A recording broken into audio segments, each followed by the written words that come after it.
My wife said she and my daughter were spending Christmas with her ex-husband. She needs a real father figure. If you don't like it, divorce me. I didn't argue. I took the Japan transfer I'd refused for years. 1 week later, she came home and called me in a panic. The snow was falling the night, she told me. Big slow flakes that caught the light from our kitchen window and turned the world outside into something soft and silent, deceptive. I remember thinking how beautiful it looked, how peaceful. While my wife sat across from me at the table we'd picked out together 7 years ago and told me our daughter would be spending Christmas with another man. Mark and I have been talking, Sarah said, her voice steady in that way that meant she'd rehearsed this about Emma, about what she needs. I sat down my coffee. It had gone cold anyway. Okay. She needs stability. She needs a father figure who's actually present. If you've ever felt the moment before impact, that split second when you see the car running the red light, when you hear the ice crack beneath your feet, when you realize the ground is closer than it should be, you know that time doesn't actually slow down. Your brain just suddenly has room for 1,000 thoughts at once. I thought about the school play I'd missed last month because of the Henderson acquisition. I thought about Emma's soccer games, how I'd made it to maybe half of them this season. I thought about the Japan offer sitting in my email inbox, the one I'd turned down 3 times because I couldn't imagine being that far from my family. Present, I repeated. Sarah's fingers wrapped around her wine glass. Her nails were painted a deep red, fresh from the salon. I'd given her my credit card that morning when she asked. I always gave her my credit card when she asked. Mark's been spending time with Emma, taking her to the park, helping with homework, showing up for her recital, the things a father does. Mark. I let the name sit there between us. Her ex-husband, the man she divorced 8 years ago for growing apart. The man who'd paid child support but rarely used his visitation rights until I realized with a cold clarity about 6 months ago. He's changed, Sarah said. And there was something in her voice, something warm. He's really stepped up. Emma adores him. Emma was 10 years old. She'd been 2 when Sarah and I got together, 3 when we married. I'd been the one to teach her to ride a bike. I'd been the one holding her hand on the first day of kindergarten. I'd been the one she called Dad for 7 years until recently. So, what exactly are you telling me? I asked, though I already knew. I could feel it in the air, heavy as the snow piling up outside. Sarah took a long sip of wine. Emma's spending Christmas with Mark. I'm going too. She needs both of us there. And honestly, David, you work through every holiday anyway. I don't work through every. Last Christmas, you took 3 conference calls on Christmas morning. The Tokyo markets don't close for American holidays. Exactly. She leaned forward and I saw something in her eyes I hadn't seen in months. Certainty, decision. The look she got when she'd made up her mind and nothing I said would change it. That's exactly the problem. Emma needs a father who puts her first. Mark is offering to do that. The rational part of my brain, the part that had made me one of the youngest senior analysts at Mercer & Klein, was already running calculations. Sarah's increased spending over the past 6 months, the new highlights in her hair, the gym membership she'd suddenly taken an interest in, the way she'd started dressing nicer for coffee with friends, the subtle shift in how she looked at me, or rather how she'd stopped looking at me at all. The other part of my brain, the part that still remembered our wedding day, the part that still loved her despite everything, was trying to find the words that would fix this. Sarah, I said carefully. We can talk about this if you feel like I'm not present enough. I can make changes. I'm not asking for permission, David. Her voice cut through the kitchen like a blade. I'm telling you how it's going to be. Emma and I are spending Christmas at Mark's cabin in Aspen. 2 weeks. We leave on the 23rd, 2 weeks, Christmas, and New Year's. The holidays I'd specifically kept clear this year, the time I'd fought to protect from work obligations because last year had been so fragmented. And if I say no, I asked quietly. Sarah's laugh was short and cold. Emma's my daughter. Legally, I mean, you never adopted her. We agreed it wasn't necessary since Mark was still in the picture. So, legally, you don't have a say. There it was. The truth beneath the truth. The ground falling away. But beyond that, she continued, her voice taking on a harder edge. If you have a problem with this, David, we can make it simple. Divorce me. The word hung in the air between us like a challenge, like a dare. She stood up, smoothing her designer sweater, the one I'd bought her for her birthday. I'm going to bed. Early morning tomorrow. Mark and I are taking Emma to look at private schools. I sat there in the kitchen for a long time after she left, watching the snowfall, listening to the silence of our house. A house I'd bought with a signing bonus I'd earned by working 100-hour weeks. A house Sarah had decorated with furniture and art and things that cost more than most people made in a month. A house that had somehow somewhere along the way stopped feeling like home. My phone buzzed. An email. I almost ignored it. It was past 11 and nothing good came from checking work email after 11 o'clock. But maybe that was the problem. Maybe that was exactly what Sarah meant when she said I chose work over family. I opened it anyway. Subject: Tokyo transfer final offer. David, I know we've discussed this 3 times now, and each time you've declined. I respect your commitment to your family. However, this is the last time I can extend this offer. The Tokyo office needs a senior analyst who understands both the American and Asian markets. You're our first choice. The package is comprehensive. 40% salary increase, executive housing in Shibuya, full relocation assistance, and most importantly, a 4-day work week with protected weekends. The Japanese office culture we've built values balance in ways our New York office hasn't mastered yet. This offer expires on December 15th. If we don't hear from you by then, we'll be offering the position to another candidate. Best, Richard Chen, Managing Director, Mercer and Klein Tokyo. I read it twice, then 3 times. 40% increase. 4-day work week. Protected weekends. Tokyo, half a world away from watching my marriage disintegrate in slow motion from being told I wasn't enough while being everything I knew how to be. If you've ever stood at a crossroads in your life, you know that some decisions are made in the moment, and some are made in all the moments leading up to it. Every missed recital, every late night at the office, every time Sarah's voice had that edge, when she asked if I'd be home for dinner, every time Emma called Mark instead of calling me, I opened my laptop. The response took me 20 minutes to write. I kept it simple, professional, the kind of email that didn't reveal that I was making one of the biggest decisions of my life while my wife slept upstairs dreaming of Christmas in Aspen with her ex-husband. Richard, thank you for your patience with my previous hesitation. I'm writing to formally accept the Tokyo position. I understand the start date would be January 2nd, and I'm prepared to relocate on whatever timeline works best for the transition. Please send over the contract and relocation details. Best, David. I hit send before I could second guess it. The snow was still falling. The kitchen was still silent, but something had shifted, like a weight I'd been carrying had finally been set down. I didn't go upstairs to bed. Instead, I opened a new browser window and searched for flights to Tokyo. One way, departing December 23rd, the same day, Sarah and Emma would be heading to Aspen. There was a seat available, first class. I didn't hesitate. Then, I did something I hadn't done in years. I closed my laptop, turned off my phone, and sat in the quiet of my kitchen, watching the snow fall and thinking about what it meant to be present, really present, not just physically there, but emotionally invested, mentally engaged, spiritually connected. I thought about the last time Emma had really looked at me. The last time she'd run to me instead of past me. I thought about when Sarah had stopped kissing me goodbye in the mornings. When her I love you had become automatic instead of intentional. I thought about how I believed that providing was the same as loving, that working hard was the same as showing up, that paying for a life was the same as living one. And I realized, sitting there in the expensive kitchen of my expensive house, with my expensive coffee gone cold in my expensive mug, that Sarah was right about one thing. I hadn't been present. But the question that kept me awake until dawn wasn't whether I could change. It was whether she'd been telling the truth about what Emma needed or whether she'd been telling the truth about what she wanted because I'd seen the way she said Mark's name. I'd heard the warmth in her voice when she talked about him.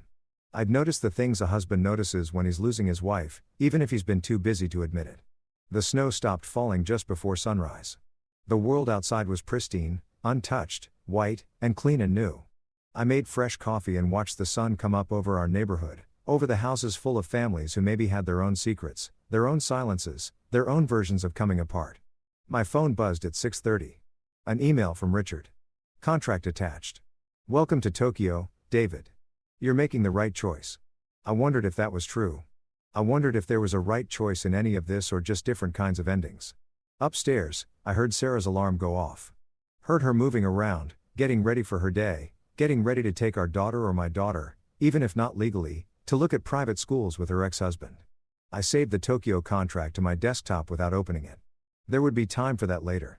For now, I had exactly 7 days to figure out how to disappear for my own life, 7 days to pack up 8 years of marriage, 7 years of fatherhood, and everything I thought I knew about who I was supposed to be. 7 days before Sarah would come home to an empty house and a note on the kitchen table. Before she would finally understand that some ultimatums don't go the way you expect. 7 days before she would call me in a panic, her voice breaking in ways I'd never heard before. Saying words I'd never imagined she would say. But I didn't know that yet. All I knew was the snow had stopped falling. The sun was coming up and I had a flight to book. The thing about dismantling a life is that it's remarkably easy when no one's paying attention. I started on Monday morning, the day after Sarah's ultimatum. She left early coffee with Mark to discuss Emma's school options, she said. Like that was perfectly normal, like my input wasn't needed. Emma had already left for school. The house was mine. I stood in my home office, coffee in hand, and looked at 8 years of accumulated existence. Degrees on the wall from Columbia and Wharton, photos from corporate events, the Crystal Award I'd gotten for closing the Henderson deal. All of it carefully curated, professionally framed, meaningfully meaningless. My phone rang. Richard Chen, David, got your acceptance. Fantastic news. His voice had that early morning energy of someone calling from 13 hours ahead. I'm sending over the relocation team's contact info. They'll handle everything. Shipping, housing setup, visa processing. When were you thinking of arriving? I looked at my calendar at the red block Sarah had marked for December 23rd through January 6th. Aspen holiday, it said in her handwriting, like I was invited, like I was part of it. December 23rd, I said. I'd like to be settled before the new year. There was a pause. Richard was smart enough to read between lines. That's quite soon. Are you sure the holidays can be? I'm sure. All right, then. I'll have the team reach out today. David, I know this is a big move, but Tokyo is going to be good for you. Different pace, different priorities. The office culture there, we actually go home at reasonable hours. Family time is protected. Weekends are sacred. The irony wasn't lost on me. I was running away from a family that didn't want me there, to a place that valued family time. That sounds perfect, I said, and meant it. After we hung up, I opened my laptop and started making lists. The rational part of my brain, the analyst part needed structure. Needed to break this impossible thing into manageable pieces. Things to do: contact lawyer, separate finances, pack essentials, arrange storage for everything else, close joint accounts, transfer utilities to Sarah's name, update will and beneficiaries, write the letter. That last one sat there on the screen, blinking at me. The letter. What do you say to someone who's already left you? Even though she's still sleeping in your bed. What do you say to a child you've loved as your own who's already chosen someone else? My phone buzzed. The relocation team. I spent 2 hours on the phone with them, arranging for movers to come on Friday, the day Sarah and Emma would be out looking at that private school in Connecticut. Everything I wanted to keep would go into a storage unit. Everything else would stay in the house for Sarah to deal with however she wanted, and the timeline is firm. The coordinator asked. You'll be ready to fly out on the 23rd. Firm, I confirmed. Excellent. We'll have your apartment in Shibuya ready. 3-bedroom? As requested. Actually, make it a 1-bedroom. I won't need the space. Another pause. Another unasked question. Of course, I'll update the request. I spent Monday afternoon at my lawyer's office. Jonathan Park had handled our estate planning when Sarah and I got married. He looked older now, grayer, but his eyes were still sharp. Divorce? He asked when I explained why I was there. Eventually, right now, I just want to protect myself. Separate the finances cleanly. Jonathan leaned back in his chair studying me. You know, I have to ask. Is there someone else? Because if Sarah's going to claim, there's no one else, I said. There's barely been me and her for the last year, if I'm being honest. He nodded slowly. And the child, Emma, not legally mine. Sarah made that very clear. But you've been her father figure for 7 years. You could make a case for visitation. Maybe even partial custody depending on no. The word came out harder than I intended. Sarah's right. Emma needs stability. A custody battle would destroy that. I'm not going to put her through that. Jonathan's expression softened. That's admirable, David. Stupid, maybe, but admirable. I laughed short and bitter. Story of my life. We spent the next hour setting up a legal framework. Separate bank account in my name only. Transferred from our joint savings. My contributions over the years. Tracked and documented. Updated beneficiaries on all my accounts. Removing Sarah. A new will. A power of attorney that didn't include my wife. The house? Jonathan asked. It's in both our names. I'll sign over my half. Consider it settlement in advance. David, that house is worth close to $2 million. You're just going to give her your half. I thought about Emma's room painted purple because it was her favorite color. I thought about the backyard where I'd taught her to ride a bike. The kitchen where we'd made pancakes on Saturday mornings before I started working Saturdays, too. Yes, I said. I'm just going to give her my half. Jonathan made notes, his pen scratching across legal pads. What about alimony? You've been the primary earner. She could let her try. I've kept records of every deposit into our joint account, every bill I've paid, every expense I've covered. If she wants to go that route, we can talk about how much of my income went to funding her lifestyle while she rekindled things with her ex. That got his attention. You have proof of an affair. I have proof of patterns, unexplained absences, increased spending on appearance, a sudden interest in activities that align with Mark's interests, text messages on the phone bill. Nothing explicit, but frequent. Very frequent. Jonathan was quiet for a moment. You know, if you wanted to fight this, I don't want to fight. I want to leave cleanly. I want her to wake up one day and realize what she threw away. And I want to be too far away for her to reach me when she does. He studied me with something like respect. Tokyo, you said. Tokyo.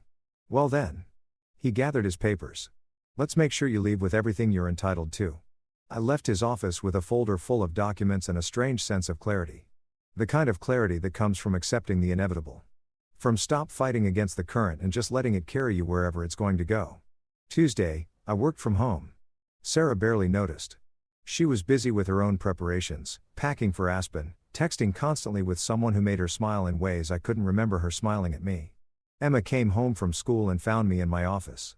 Dad, she said, and my heart broke a little because she still called me that. Still didn't know this was all ending. Can you help me with my math homework? I looked at the spreadsheet on my screen, a financial analysis that could wait, that would always wait because there would always be another one. I looked at my daughter standing in the doorway with her backpack and her earnest expression in her mother's eyes. Of course, I said, and closed my laptop. We sat at the kitchen table, working through word problems about trains leaving stations and fractions of pizzas. She was smart, quick with numbers, and I felt a surge of pride that I had no right to feel because I wasn't really her father, was I?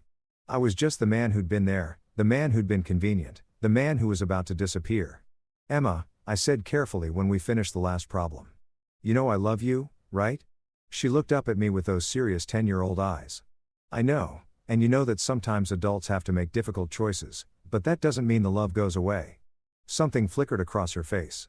Uncertainty, maybe even fear. Are you and Mom getting divorced? The question hit me like a physical blow. Kids always know. They always sense when the ground is shifting beneath them. I don't know, I said honestly. Maybe. But whatever happens, I want you to know that these years with you have been the best years of my life. She was quiet for a long moment. Then Mom says Mark is my real dad. Mark is your biological father. That's true, but you're my dad, too, aren't you? I pulled her into a hug. This child who I'd loved and raised and failed in ways I was only beginning to understand. I'll always be your dad, sweetheart, no matter what. She hugged me back tight and fierce. And I wondered if she knew somehow that this was goodbye. If some part of her understood that when she came back from Aspen, I'd be gone. Sarah found us like that when she came home carrying shopping bags from Nordstrom. Her expression went cold. Emma, go do your homework in your room. Emma pulled away from me reluctantly, gathering her books. She looked back once before heading upstairs, and I tried to memorize that look, that moment, because I didn't know when I'd see it again. Don't, Sarah said when Emma was gone. Don't what? Don't confuse her. Don't make this harder than it needs to be. I stood up slowly, carefully, keeping my voice level. I was helping her with math homework. Is that not allowed now? You know what I mean? Don't try to guilt her about Aspen. Don't make her feel bad about wanting to spend time with Mark. I would never do that, wouldn't you? Sarah set her bags on the counter. Thousands of dollars worth of new ski clothes charged to our joint credit card. You're so good at the quiet martyr act, David, the long-suffering provider. But we both know the truth. You chose this. You chose work over us over and over again. If you've ever wanted to scream at someone to unleash years of frustration and hurt and anger, you know how it feels to swallow all of that down and stay calm. Stay rational. Stay controlled. You're right, I said quietly. I did choose work. I chose to build a career that could give us this life, this house, those clothes, that car in the driveway. I chose to provide because I thought that's what a husband does. What a father does. A father shows up, David. And what does a wife do, Sarah? Does she honor her commitments? Does she communicate when she's unhappy? Or does she reconnect with her ex-husband? Spend months laying groundwork and then issue an ultimatum on a Sunday night over cold coffee, her face flushed. This isn't about Mark, isn't it? This is about you never being here. About Emma, needing more than a bank account and a distracted nod when she tries to talk to you. You're right, I said again, and watched her blink in surprise. You're absolutely right. I wasn't present enough. I prioritized wrong. I made mistakes. She opened her mouth, closed it. She'd been ready for a fight and I wasn't giving her one. So that's it. She said finally. You're just admitting it. What would you like me to do, Sarah? Beg you not to go to Aspen? Forbid you from seeing Mark? Issue an ultimatum of my own? I picked up my coffee cup, rinsed it in the sink. You said if I didn't like it, I should divorce you. You made your position very clear. And what's your position? I dried my hands on the dish towel, taking my time, choosing my words carefully. My position is that I hope you and Emma have a wonderful Christmas. That I hope you find what you're looking for in Aspen. That's it. She sounded almost disappointed, like she'd wanted the fight, wanted the drama, wanted me to give her a reason to justify what she was doing. That's it. I walked past her, heading toward my office. She caught my arm. David, she stopped, searching for words. I didn't want it to be like this. I looked at her hand on my arm at the rings. She still wore the engagement ring with the 2-carat diamond I'd saved for months to buy the wedding band we'd chosen together. I looked at her face, still beautiful, still familiar, still the face of a stranger who happened to share my last name. How did you want it to be? I asked softly. She let go of my arm. I don't know. Different. Me too, I said, and meant it. That night, I slept in the guest room. Sarah didn't comment on it. Maybe she was relieved. Wednesday, the movers came to give an estimate. I showed them what would go to storage, my clothes, my books, my personal items. Not much, really. For 8 years of marriage, everything else could stay. You're not taking the furniture? The foreman asked, looking around my office. No, just what's mine and the art? Some of these pieces look valuable. I glanced at the walls. An abstract piece Sarah had bought at a gallery opening. A landscape from our honeymoon in Tuscany. None of it meant anything to me anymore. Leave it all. Thursday, I went into the office to tie up loose ends. My team was surprised when I announced I was transferring to Tokyo. Effective immediately. But the Henderson follow-up, Janet said, her face falling. We were supposed to present in February. You'll present in February. You've done most of the work anyway. I've just been, I paused, searching for the word. Overshadowing you. This is your chance to step up. She looked uncertain but pleased. When do you leave? Monday. The shock rippled through the conference room. Monday. 5 days. Impossible. Except it wasn't impossible. It was just decisive. I spent Thursday afternoon writing transition memos, delegating responsibilities, ensuring nothing I'd been working on would fall through the cracks. The work that had consumed so much of my life, that had cost me so much, turned out to be remarkably transferable, replaceable, just like me. Friday morning, Sarah and Emma left early for their Connecticut school tour. Sarah barely said goodbye. Emma hugged me tight. See you Sunday, Dad. She said, see you Sunday, sweetheart. It was a lie. By Sunday, I'd be 30,000 feet over the Pacific. The movers came at 9. By 3 o'clock, everything that was mine was in storage or packed for shipping to Tokyo. The house looked exactly the same, except for the empty spaces in my closet. The bare spots on my bookshelf in the office, the missing toiletries from my bathroom. Sarah probably wouldn't even notice. I spent Friday night in a hotel near JFK. Saturday, I ran final errands, closed the joint accounts, transferred utilities, signed the house over to Sarah with Jonathan witnessing. Everything legal, everything documented, everything clean. Saturday night, I sat in that hotel room with a glass of whiskey and wrote 2 letters. The first one was for Sarah. I kept it simple, factual.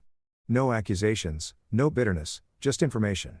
I'd accepted the Tokyo position. I'd be gone indefinitely. Here were my lawyer's contact details. Here was my new email address.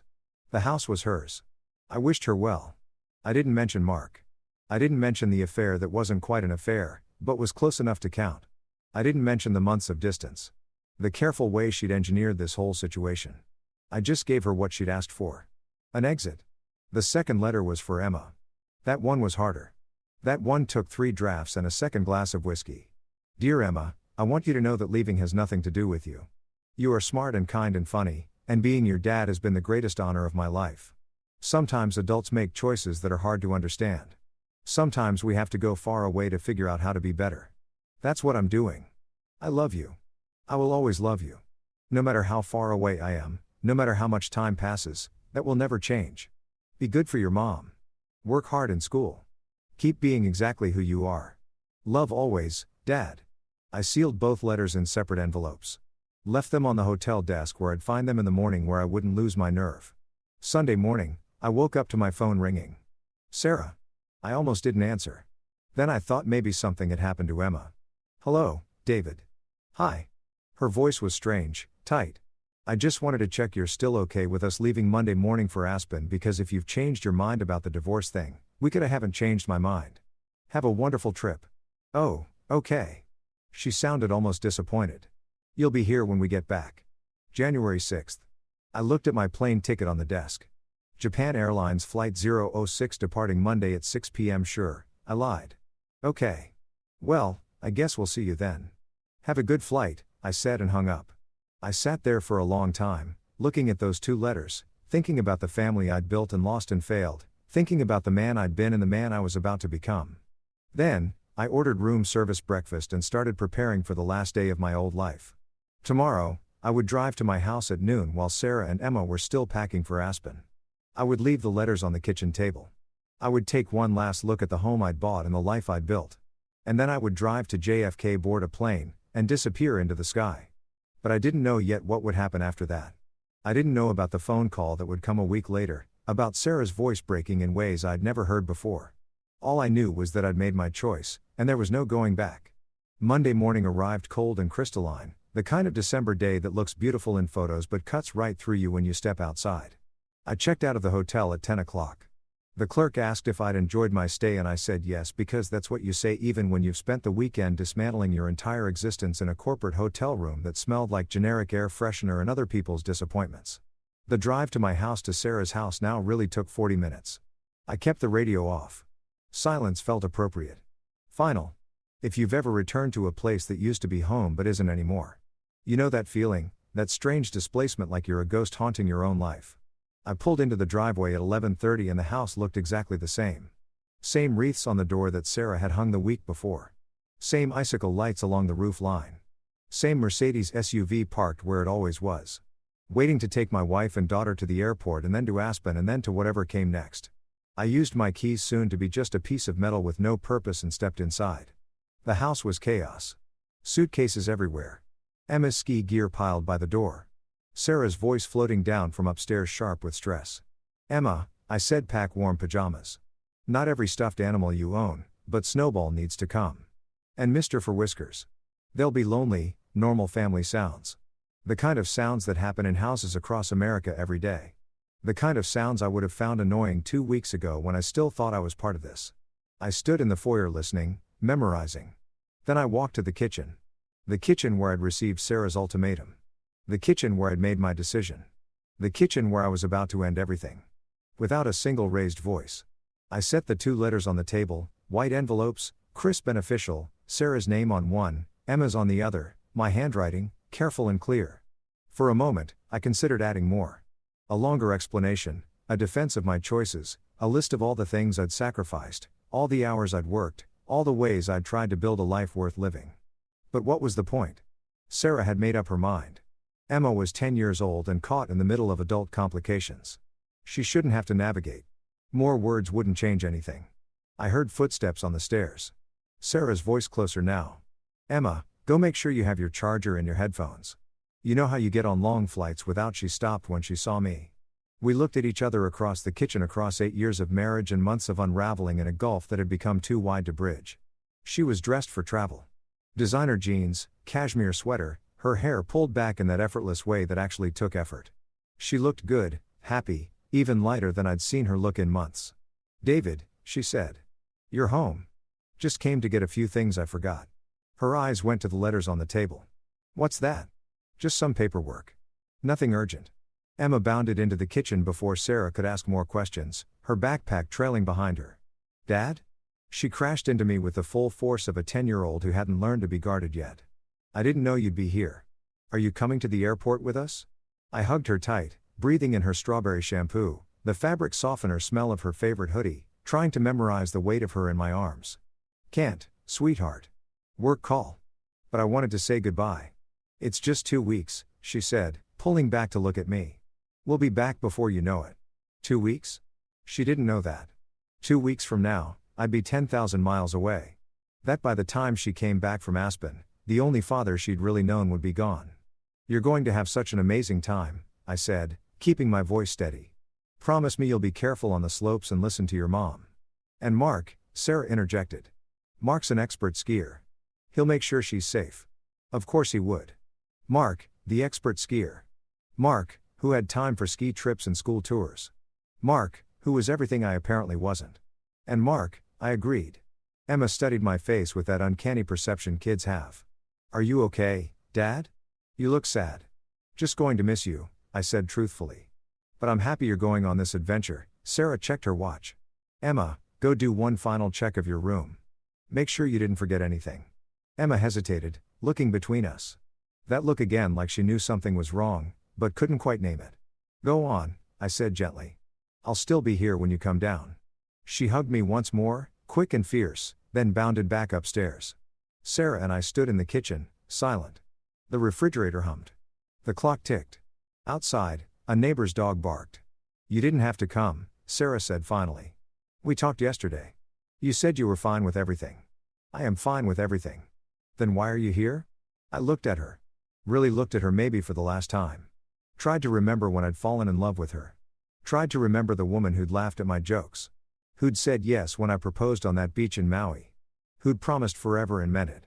At least in that moment. I wanted to say goodbye, I said simply. Something flickered in her expression. Guilt maybe or uncertainty. David, it's just 2 weeks. You're being dramatic. If you've ever swallowed words that would change everything, you know how they feel in your throat. Heavy, necessary, impossible to keep down, but terrifying to release. I almost told her then. Almost said, I'm leaving. I'm going to Tokyo.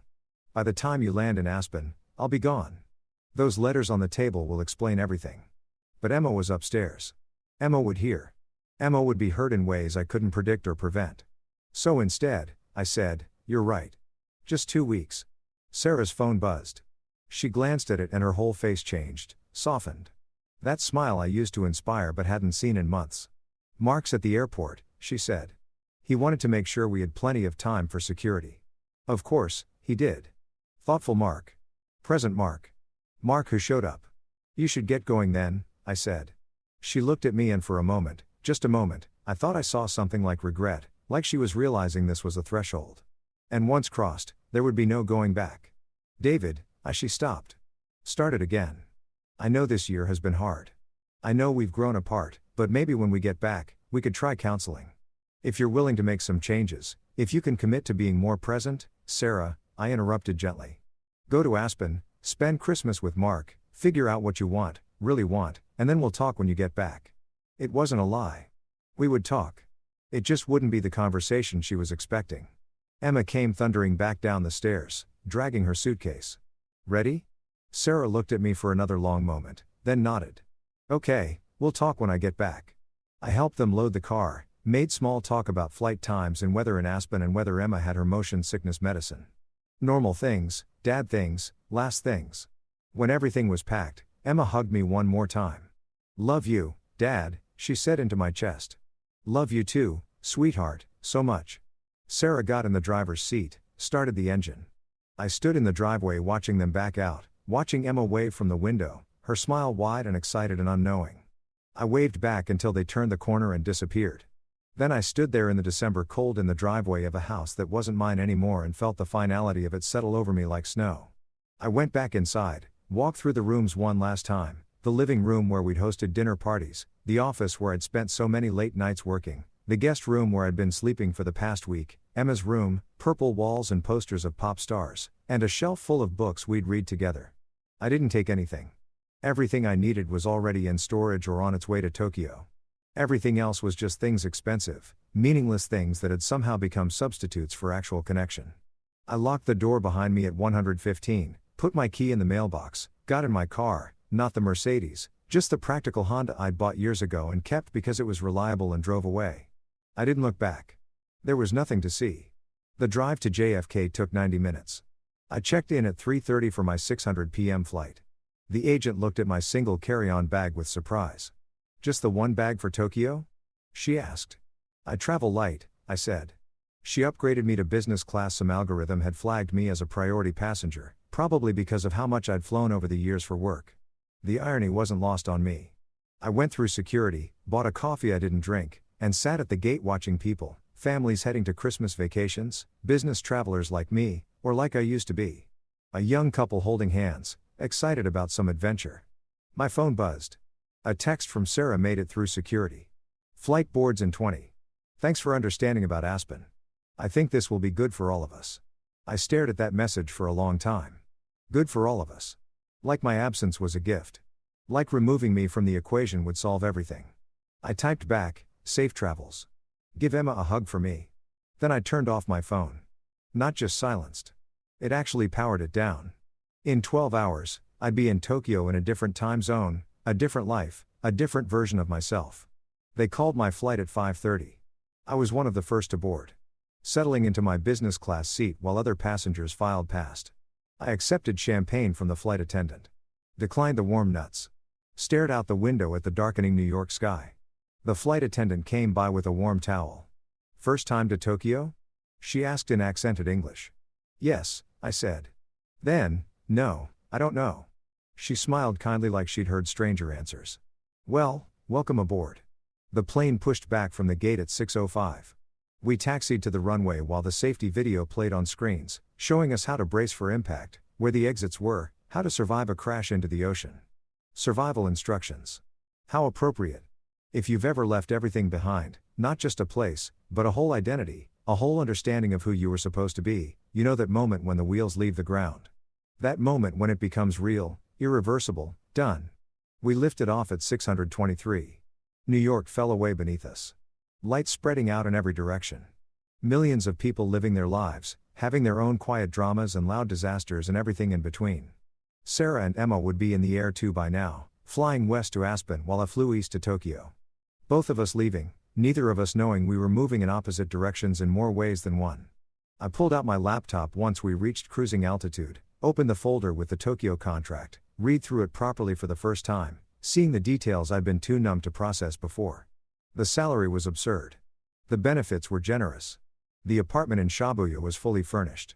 I'd have a corporate car service, a relocation specialist to help me navigate Japanese bureaucracy, language lessons, cultural training, everything I needed to start over, everything except a reason why.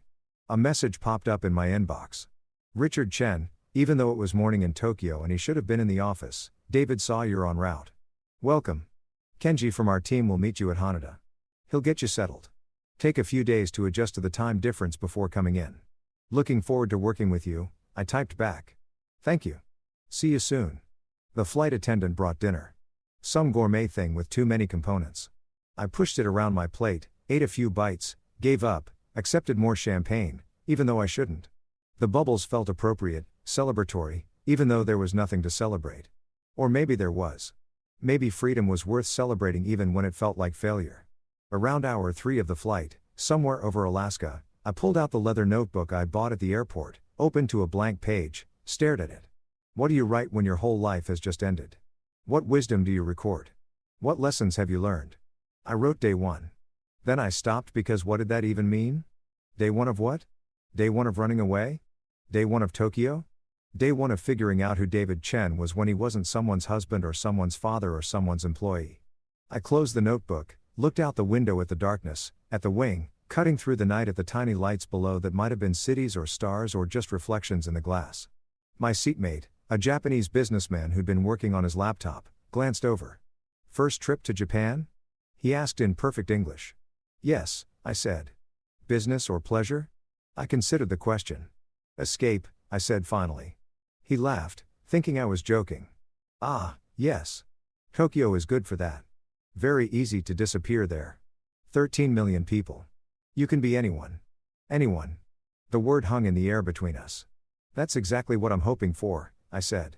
He nodded sagely like he understood, though he couldn't possibly. Then he went back to his laptop and I went back to staring out the window. The flight passed in that strange timeless way long flights do.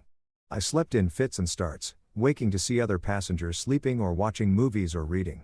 Anonymous people on an anonymous flight. All of us suspended between places, between versions of ourselves. They served breakfast somewhere over the Pacific. Miso soup and rice and grilled fish. It was good. Better than the dinner. Or maybe I was just hungry enough to appreciate it. The pilot announced our descent into Tokyo at what my body insisted was the middle of the night, but was actually early morning local time. The sun was rising as we broke through the clouds, painting everything gold and pink and new. Tokyo sprawled below us, massive, dense, overwhelming. A city so big that my problems would be microscopic in it. A place where nobody knew my name or my story or the ways I'd failed. We touched down at 7:15 a.m. Tuesday, December 24th. Christmas Eve in Tokyo. Though Christmas wasn't really celebrated here the way it was in America. Just another day, just another beginning. I cleared customs, collected my bag, and found Kenji waiting with a sign that said, David Chen, Mercer, and Klein. Chen's son, he said, bowing slightly. Welcome to Tokyo. How was your flight? Long, I said, but you must be tired. I'll take you to your apartment. You can rest. Settle in. Tomorrow is Christmas. The office is closed. So, you have time to adjust. Christmas. I'd almost forgotten. Sarah and Emma would be waking up in Aspen tomorrow morning, opening presents under someone else's tree, making memories with Mark, the real father figure, living their best lives without me. And I would be here alone in a Tokyo apartment half a world away. Kenji drove us into the city through morning traffic. Tokyo was overwhelming, neon and concrete and crowds even at this early hour. Everything was in Japanese. Everything was foreign. Everything was exactly what I needed. The apartment was in a modern high-rise in Shibuya. 23rd floor, minimalist and clean and empty in the best way. No history, no memories, no ghosts. The fridge is stocked with basics. Kenji said, here's my card. Call if you need anything. Really, anything. That's my job. He left me there in the silence, in the emptiness. In the aftermath of the biggest decision I'd ever made, I stood at the window looking out at Tokyo, spreading in every direction. Millions of lives, millions of stories. Mine just one more. And not even an interesting one. My phone was still off. I'd turned it back on when we landed, just long enough to text Richard that I'd arrived safely, then back off. I didn't want to know if Sarah had texted. Didn't want to see messages asking where I was, why I wasn't answering, what was going on. Let her land in Aspen first. Let her settle in with Mark and Emma. Let her have a few days of her perfect Christmas before reality caught up, because it would catch up. She'd call the house and I wouldn't answer. She'd worry. She'd call my cell and it would go to voicemail. She'd drive home early to check on me and she'd find those letters on the kitchen table. But that was days away, maybe a week. For now, I was just tired, jet-lagged and heartsick and free in a way that felt more like falling than flying. I unpacked my single bag, took a shower in the pristine bathroom, collapsed into the bed that smelled like nothing. In the apartment that held no memories, in the city where no one knew my name, and for the first time in weeks, I slept. I woke up disoriented, my body insisting it was the middle of the night while sunlight streamed through unfamiliar windows. The clock on the nightstand said 2:47 p.m. I'd slept for 6 hours. Outside, Tokyo hummed with afternoon energy traffic. Voices, the constant white noise of a city that never quite stops moving. Christmas Eve, December 24th. I lay there for a long time, staring at the ceiling, waiting to feel something. Regret, guilt, panic, relief, anything. Instead, I felt hollow, like I'd left so much of myself behind that what arrived in Tokyo was just a shell, a placeholder, a man-shaped space waiting to be filled with something new. My phone sat on the nightstand, still powered off. I looked at it like it was a bomb. Schortinger's phone, as long as I didn't turn it on, Sarah both had and hadn't found the letters. Both was and wasn't in Aspen wondering where I'd gone. Both did and didn't know her marriage was over. I left it off. Instead, I got up, showered again. The hot water felt like absolution and explored my new apartment properly. It was beautiful in that deliberate, curated way. Everything matched. Everything was new. The kitchen was fully equipped with appliances I didn't know how to use. The living room had a couch I'd never sat on, a TV I'd never watched.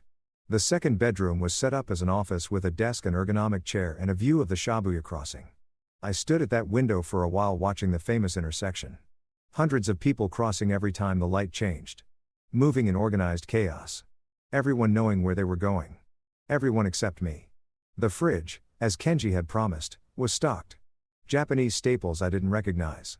Rice, miso paste, fish, vegetables, also some Western concessions, eggs, milk, bread, butter, provisions for a man starting over. I made coffee in the high-tech coffee maker, got it wrong twice before producing something drinkable, and sat at the kitchen counter watching Tokyo move beneath me. If you've ever experienced that strange displacement of jet lag combined with emotional upheaval, you know how reality gets soft around the edges. How time stops making sense. How you can't quite believe you're where you're doing what you're doing. I'd left New York 30 hours ago. In that time, I'd crossed an ocean in 13 hours and the boundary between one life and another. And now here I was drinking mediocre coffee in a pristine apartment while somewhere over the Pacific or maybe already in Aspen. My wife and daughter were living their lives without me. My phone stayed off. I spent the afternoon doing nothing, staring out windows, unpacking and repacking my single bag, reading the employee handbook Mercer and Klein had left in the apartment.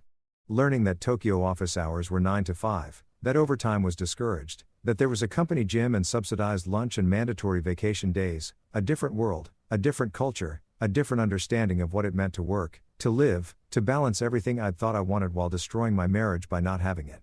Evening came early. It was winter and Tokyo was dark by 5. I ventured out, mostly because staying in the apartment felt like hiding, and I wasn't ready to admit that's what I was doing. Shibuya at night was overwhelming. Neon everywhere, people everywhere, sounds and smells and stimulation that my jet-lagged brain couldn't quite process. I walked without direction, letting the crowd carry me. A foreigner in every sense.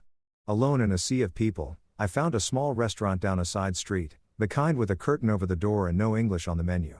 The chef looked up when I entered, nodded, gestured to a seat at the counter. I pointed at what the person next to me was eating ramen, it turned out, and he nodded again. Went to work. The ramen came 10 minutes later. It was the best thing I'd eaten in months, maybe years. Rich broth, perfect noodles, pork that melted on my tongue. I ate in silence, surrounded by people speaking a language I didn't understand and felt more at peace than I had in my own home. When I finished, I tried to pay, fumbling with yen I'd exchanged at the airport. The chef waved away my attempt at, thanks, just nodded again with that same quiet courtesy. I walked back to my apartment through streets that were still crowded at 9 p.m. Bought a beer from a vending machine because you could do that here. Buy beer from machines on street corners and rode the elevator up to the 23rd floor.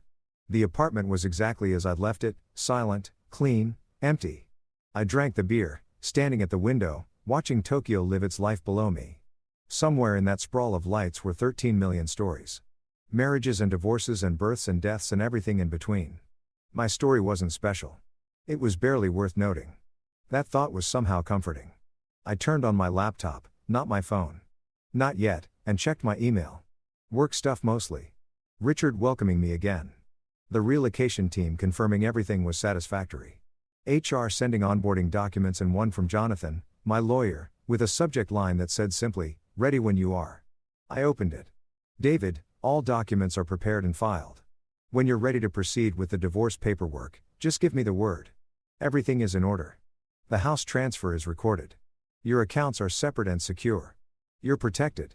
For what it's worth, I think you did the right thing. Sometimes the bravest choice is the quietest one. Best, Jonathan." I read it twice. Then I wrote back. "Jonathan, hold everything for now. Let's see what happens when she finds the letters. I'll be in touch, David." Because I wasn't a coward. Despite evidence to the contrary. I'd left. Yes. I'd disappeared. Yes. But I'd left those letters. I'd left an explanation. I'd given her the truth, even if I delivered it in the most passive way possible. I finished my beer, took another shower the third of the day, but the hot water helped ground me, put on clean clothes, stood at that window again, watching the city lights blur into constellations. And then at 11 p.m. Tokyo time, which was 9 a.m. Eastern, which meant Sarah and Emma would have landed in Aspen hours ago, I turned on my phone. It took a moment to connect, to sync, to download the inevitable flood of messages. Then it started texts from Sarah. 23 of them. I read them in order, watching my marriage end in real time in short bursts of increasingly frantic text. 9:47 a.m. landed. Flight was smooth. Emma slept most of the way. 10:15 a.m. Mark picked us up. He rented an amazing SUV. Very thoughtful.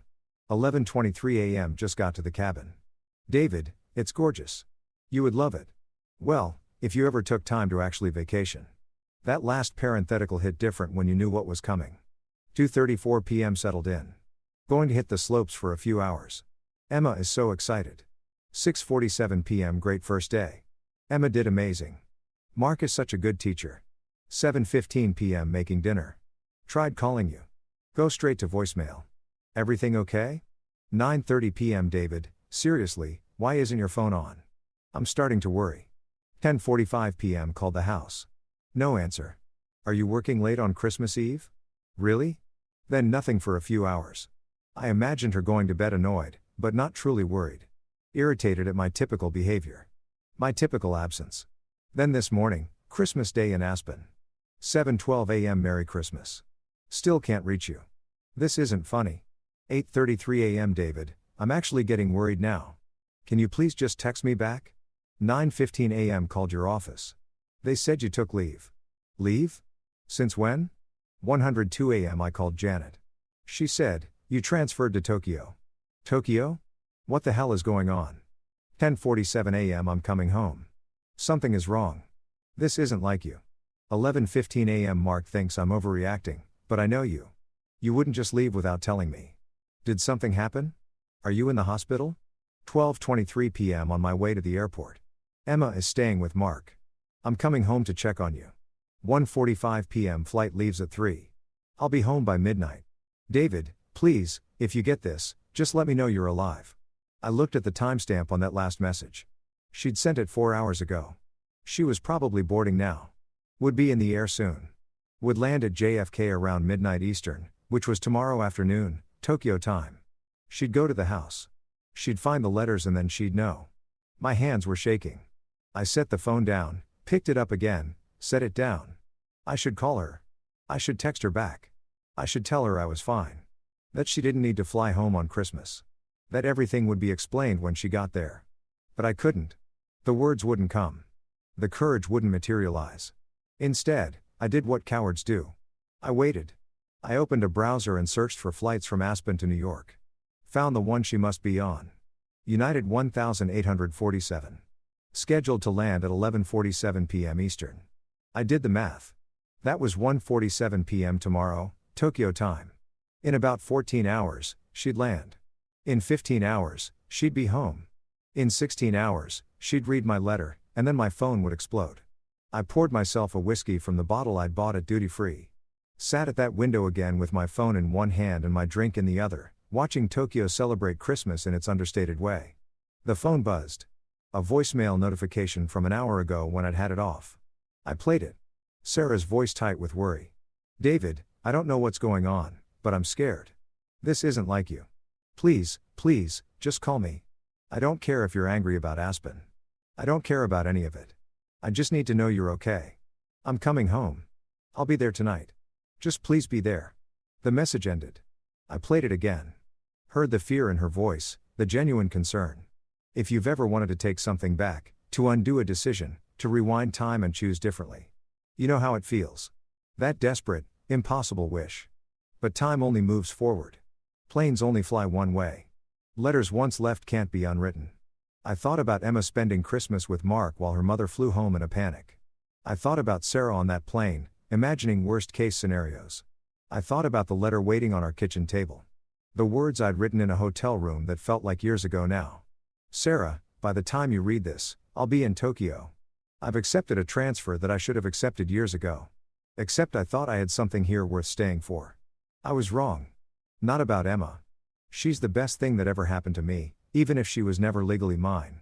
And not about you. At least not at first. I loved you. I probably still love you in the way you love something you've lost. But you were right. I wasn't present. I chose work over family. I prioritized wrong. I failed. And you chose Mark. Maybe you never stopped choosing Mark. Maybe I was just the convenient option, the stable one, the one who paid the bills while you figured out what you really wanted. I'm giving you what you asked for. A divorce, freedom, the house, everything in it.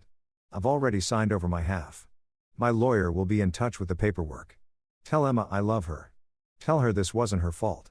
Tell her whatever you need to tell her to make this easier. I hope you find what you're looking for in Aspen. I hope Mark is everything I wasn't.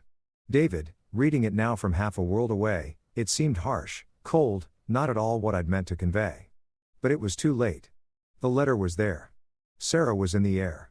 The clock was ticking toward a moment I couldn't stop and wasn't sure I wanted to. I finished my whiskey, poured another, watched Tokyo blur into abstract light. My phone buzzed again. A text from Emma. Dad, where are you? Mom left really fast and won't tell me what's wrong. She said you're okay, but she looked really scared. Are you okay? Merry Christmas. I miss you. I stared at that message for a long time. Sweet Emma.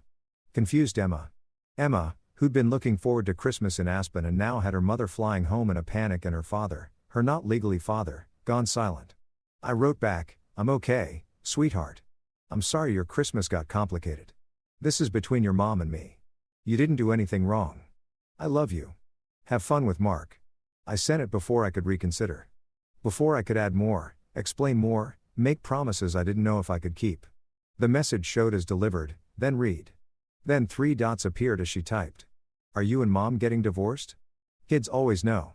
They always see through the adult lies and complications to the simple truth beneath. I don't know yet, I wrote. Maybe. I'm sorry. It's okay. I kind of knew you guys haven't been happy for a while. Out of the mouths of babes. 10 years old and already more perceptive than either of her parents gave her credit for. You're very smart. I texted back. I get it from you, she wrote. And mom says, I get my stubbornness from you, too. I laughed. Alone in my Tokyo apartment on Christmas night. She's probably right about that. Where are you? Mom said something about Tokyo. Yeah, I got a new job in Japan. That's so far away. Yeah.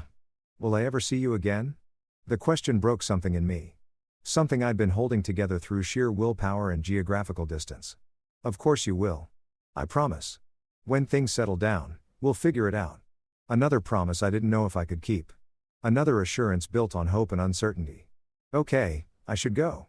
Mark is making hot chocolate. Enjoy it. I love you, Emma. Love you too, Dad. The conversation ended. I sat there with my phone and my whiskey and my view of Tokyo, feeling the weight of what I'd done settle more heavily. I'd left. I'd run. I'd chosen the quiet exit over the loud fight.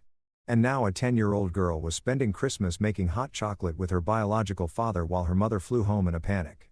And her stepfather, former stepfather, drank alone half a world away.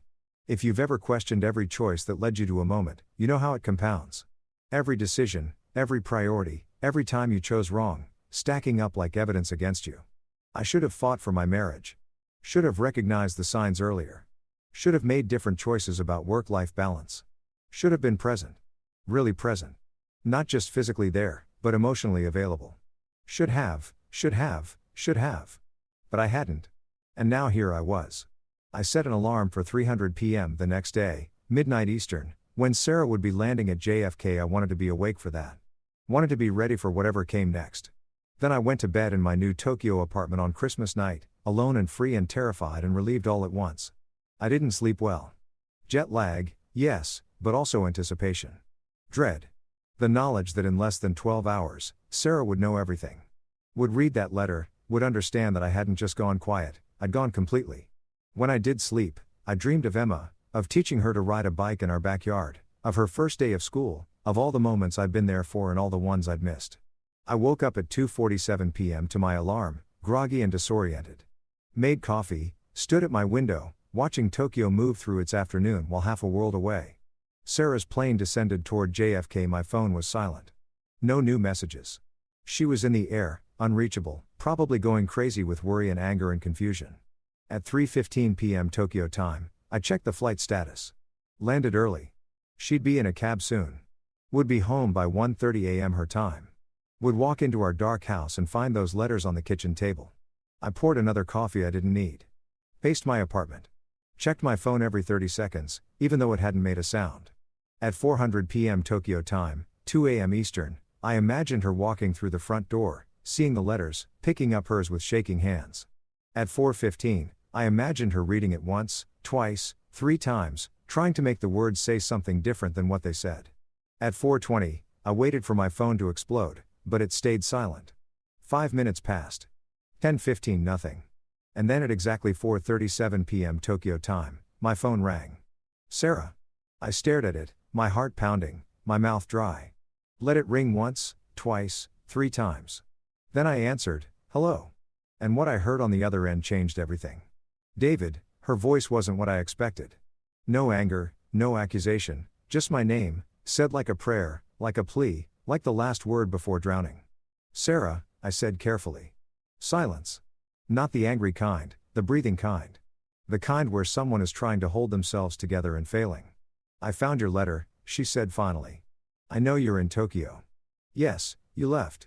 Her voice cracked on that last word. You just left.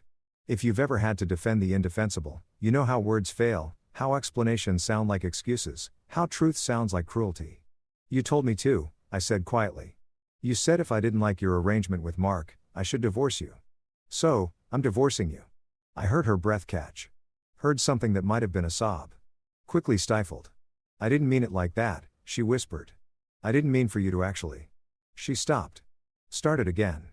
David, I came home to an empty house. Your clothes are gone. Your office is cleared out.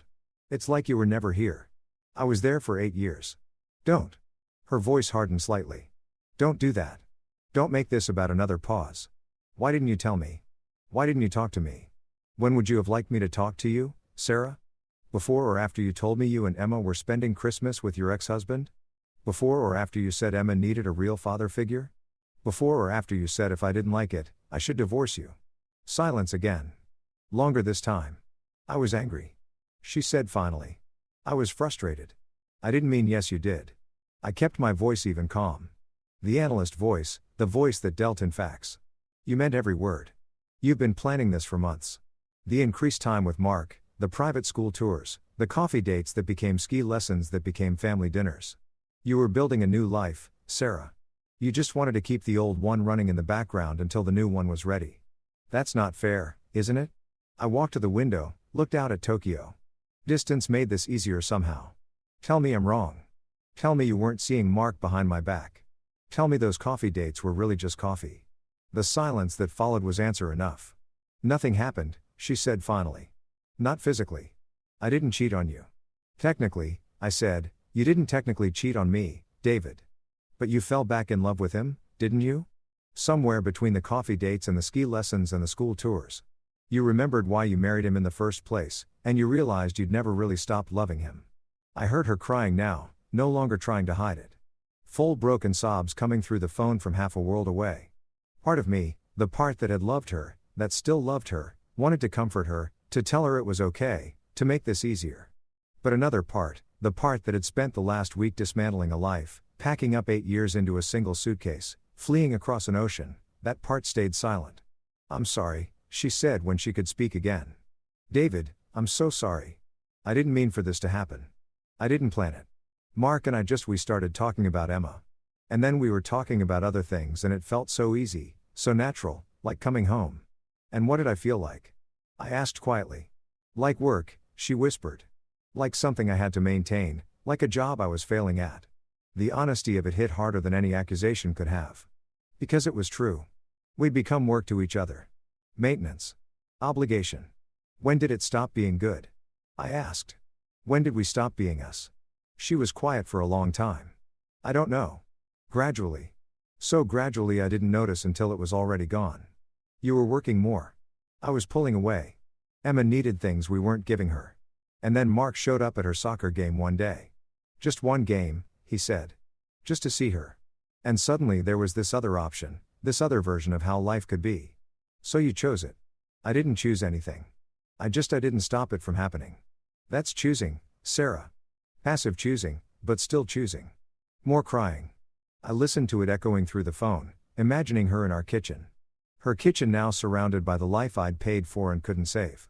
What about Emma? I asked finally. Does she know? She knows something's wrong. She doesn't know you're in Tokyo. She doesn't know about Sarah trailed off about any of this. What am I supposed to tell her? Tell her the truth that I took a job in Tokyo. That you and I are getting divorced. That it's not her fault. She'll be devastated. She'll survive. Kids are resilient. And she'll have you and Mark. The father figure she apparently needs. Sarah made a sound somewhere between a laugh and a sob. God, you can be so cold when you want to be. Cold? I'm halfway around the world because staying in the same city as you was unbearable. I'm in a country where I don't speak the language in an apartment that smells like nothing. Drinking coffee alone on Christmas night. That's not cold. Sarah, that's survival. It's Christmas night there. Different time zones, different everything. She was quiet again. I could hear her moving around, probably sitting down, probably at that kitchen table where we'd had our last real conversation, where I'd left the letters that ended everything. I read Emma's letter, too, she said softly. I'd forgotten about that. The second letter, the one I'd written to my daughter who wasn't legally mine, who I'd loved anyway, who I was losing because I'd failed to be what she needed. And I asked, it was beautiful and heartbreaking. David, she loves you. She doesn't understand why you're not here. She thinks. Sarah's voice broke again. She thinks you left because of her. Because she wanted to spend Christmas with Mark. The guilt hit like a physical blow.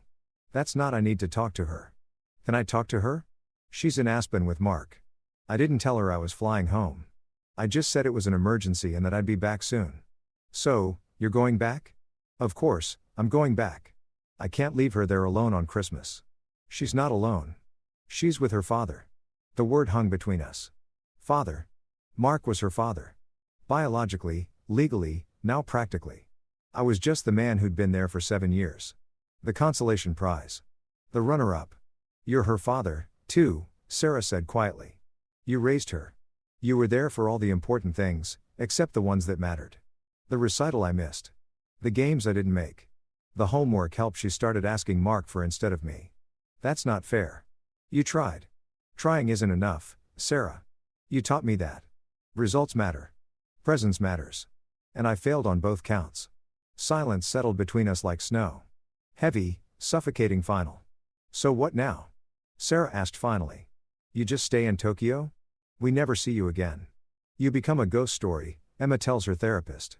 Someday Jonathan will send you the divorce papers. The house is yours. I already signed it over. I've separated all our finances. You won't have to deal with me for anything practical. Practical? Right. Her laugh was bitter. Always so practical, David. So rational. So controlled. Would you prefer if I screamed? If I raged? If I flew home and made a scene? My voice stayed level, calm, even though inside I was anything but. Would that make you feel better? Would that give you permission to be the wronged party instead of the one who engineered all of this? I didn't engineer. You gave me an ultimatum, Sarah. You told me to accept your relationship with Mark or divorce you. You backed me into a corner and then got surprised when I chose the door. I didn't think you'd actually leave. I thought you'd fight. I thought she stopped.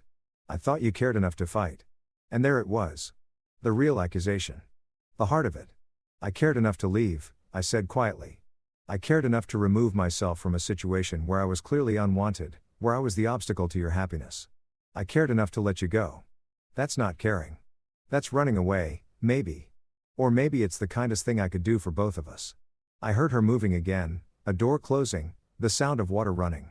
She was probably in the bathroom trying to compose herself. The bathroom we'd renovated 2 years ago. The expensive tile she'd insisted on. The rain shower I'd paid for and barely used. I don't want a divorce, she said when she came back. Her voice was steadier now, determined. I know I said it. I know I pushed you to this, but I don't actually want it. What do you want, Sarah? I want, she trailed off, started again. I want to figure this out. I want us to try counseling. I want to see if we can fix this. Why? The question seemed to surprise her. What do you mean why? Why do you want to fix this? Because you love me? Because you miss me? Or because it's inconvenient that I actually called your bluff? That's not David. I do love you. I never stopped loving you. You just love Mark more. It's not about more or less. It's different. Mark is he's familiar. He's easy. We have history. We have history, too. 8 years of it. I know. And I don't want to throw that away. She sighed. And I could picture her running her hand through her hair the way she did when she was frustrated. I need you to come home. We need to talk about this face to face. You can't just run away to Tokyo and expect. I'm not running away. I'm starting over without even trying to fix what we had. Sarah. I leaned my forehead against the window, the glass cool against my skin. What we had was already broken. It's been broken for months, maybe longer. We were just both too busy. Me with work, you with Mark to admit it. So, you're giving up. Just like that. I'm accepting reality. There's a difference. She was crying again. Harder now. The kind of crying that comes from deep places. I can't believe you're doing this. I can't believe you're just gone. I can't believe you're surprised. You wanted me gone, Sarah. You told me Emma needed a real father figure. You told me if I didn't like your arrangement, I should divorce you. You got exactly what you asked for. I didn't ask for this. Yes, you did. My voice was still calm. Still, even. You just didn't think I'd actually do it. You thought I'd beg. You thought I'd fight. You thought I'd compete with Mark for your attention like some pathetic. Don't. Her voice cut through sharp. Don't you dare make this about pride. It's not about pride. It's about dignity. About knowing when you're not wanted. About having enough self-respect to walk away before you're completely destroyed. Silence fell again. I could hear her breathing. Could imagine her sitting in her kitchen, trying to process this. Trying to rewrite the script in her head where I was supposed to play the villain or the victim, but not this. Not the man who simply left. What about Emma? She asked finally. You're just abandoning her.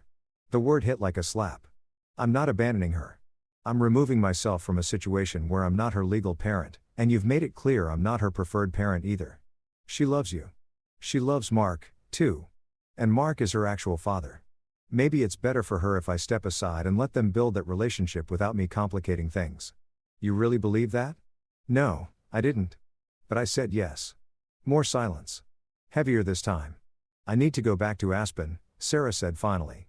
Emma will be waking up soon. She'll want to know where I am. Tell her whatever you think is best. What's best would be you coming home. That's not an option. Why? Because you signed some contract. Because you're too proud to admit you made a mistake. Because there's nothing to come home to, Sarah. You chose Mark. I'm giving you the space to fully make that choice without me in the way. I didn't choose. She stopped. Started again. Her voice small. When did you become so cruel? I'm not being cruel. I'm being honest. Maybe for the first time in our marriage. Fine. Her voice hardened. Fine. Stay in Tokyo.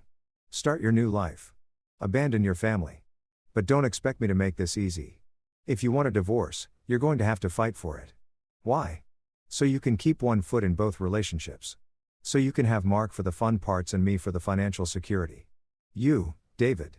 There it is. The real Sarah. The one who's been hiding under all that passive-aggressive sweetness for months. You don't get to judge me. You were never here. You were always working. Always choosing your career over us.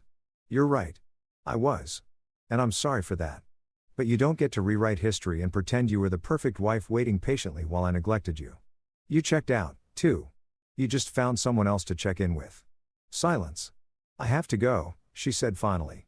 I have a flight back to Aspen in 3 hours. Safe travels. David. She paused. This isn't over. Yes, it is. You just don't want to admit it yet. We'll see. She hung up. I stood there with the phone pressed to my ear, listening to the deadline, the static, the sound of nothing. Then I lowered the phone and looked out at Tokyo, at the city that had become my refuge. My escape, my fresh start. My hands were shaking. My heart was pounding. I felt raw, exposed, like I'd just survived something brutal. But I'd survived. I'd faced Sarah. I'd said the things that needed to be said. I'd held my ground. And I'd done it from 6,000 miles away, which maybe made me a coward, but at least I'd done it. My phone buzzed. A text from Emma. Mom called. She's coming back to Aspen, but she sounded really upset. Did you guys fight? I looked at that message for a long time. Then I typed, we talked. It's complicated, sweetheart, but it's not your fault. None of this is your fault. I hope you're having a good Christmas with Mark. She replied immediately. It's okay, I guess, but I miss you and I'm worried about Mom. When are you coming home? I'm not sure. I wrote back. I'm in Tokyo for work. It might be a while. That's really far. Yeah, it is. Will I see you again? The question broke my heart all over again. This child, this beautiful, perceptive child who I'd loved and raised and was losing. Of course, I wrote, making another promise I didn't know if I could keep. I'm still your dad, even from far away. We'll figure it out. Okay. I love you. I love you too, Emma, so much. I set down my phone and walked to the kitchen. Poured myself a drink, even though it was only 5 p.m. and I should probably eat something first. But eating felt impossible. Everything felt impossible. I'd done it. I'd talked to Sarah. I'd held firm. I'd survived the call I'd been dreading. And now I was alone in Tokyo on Christmas night with a drink in my hand and the weight of what I'd done settling over me like ash. Outside the city sparkled. Inside everything was silent. And somewhere over America, Sarah was boarding a plane back to Aspen, back to Mark, back to the life she'd chosen.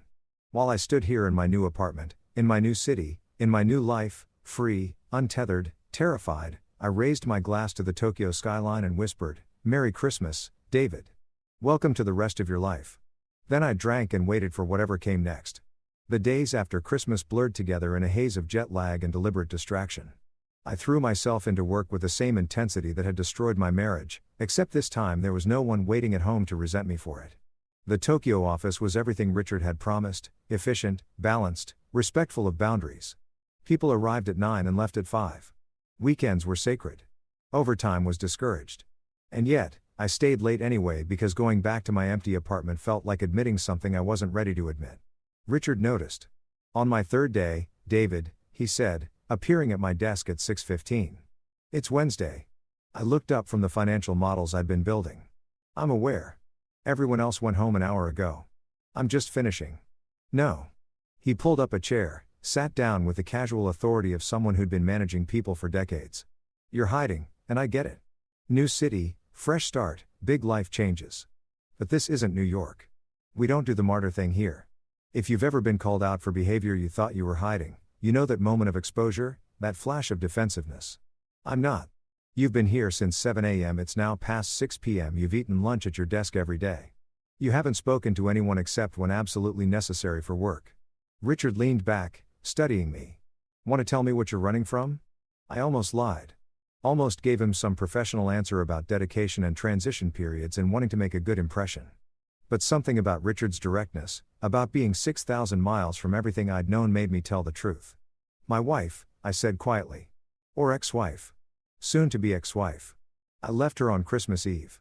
She found out on Christmas Day. And I'm here because if I stop moving, I'll have to think about what I've done."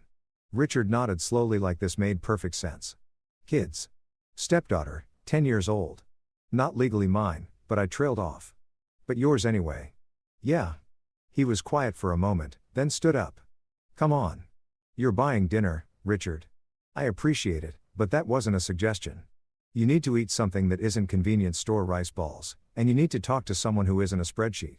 30 minutes later, we were sitting in a small izakaya in Abisu, the kind of place with wooden tables and paper lanterns and a menu I couldn't read. Richard ordered for both of us in fluent Japanese, then poured a sake. "How long have you been in Tokyo?" I asked. 12 years. Came here after my own divorce, actually." He smiled wryly. "Different circumstances. My ex-wife left me for her personal trainer. Very LA cliché, but same basic escape mechanism. Run far enough away that the hurt can't follow. Does it work? Eventually, but not if you do what you did in New York. Not if you just transplant the same unhealthy patterns to a new location." He sipped his sock.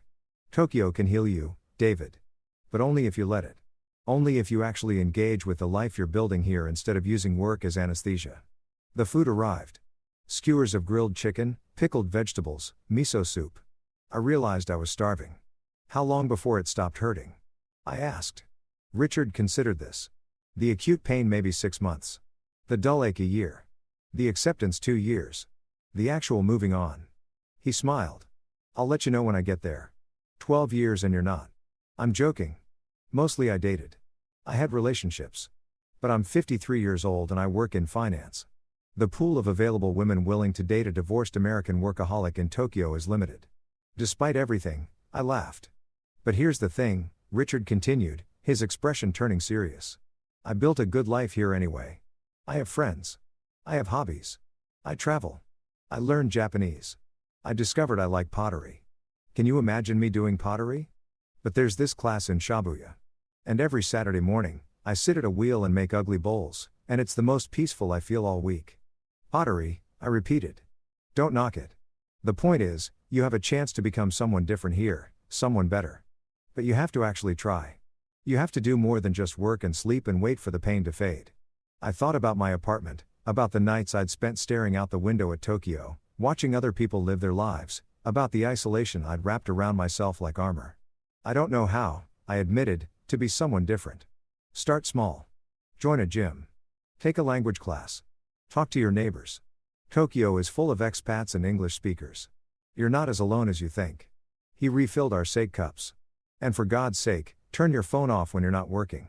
The New York office will survive without your 3 a.m. responses." We ate in comfortable silence for a while.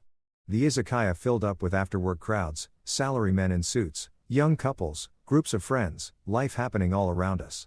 She called, didn't she? Richard asked. Your wife on Christmas night. She'd flown home from Aspen in a panic. Found my letter. Lost her mind.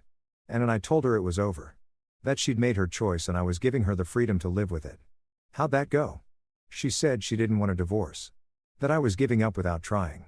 That I was abandoning my family. Richard winced. Ouch. Yeah. But here's the thing. She'd already checked out months ago. She was rebuilding a relationship with her ex-husband while I was working 80-hour weeks. I was just too busy to notice until she made it obvious.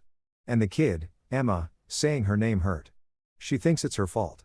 She thinks I left because she wanted to spend Christmas with her biological father instead of me. That's rough. I texted her, tried to explain. But how do you tell a 10-year-old that adults are complicated and messy and sometimes love isn't enough? Richard didn't have an answer for that. We just sat there, two divorced men in Tokyo, eating grilled chicken and drinking sake and carrying our respective wounds. My phone buzzed. I almost ignored it, taking Richard's advice about boundaries, but something made me check. A text from Jonathan, my lawyer. David Sarah called me. She's refusing to cooperate with the divorce. Says, you abandoned the marriage and she's going to fight for alimony, the house, everything. This could get ugly. Call me when you have a chance. I showed the message to Richard. He read it, shook his head. Let me guess. She wants you to come crawling back, and when you don't, she's going to punish you financially, apparently. Can she win? Maybe. I left the state, left the country. She could argue abandonment, but I also have documentation of her relationship with her ex, her spending patterns, the fact that I've been the sole earner for 8 years. It'll be a fight, but you'll win because you're smarter and more prepared. Richard smiled. You financial guys are all the same.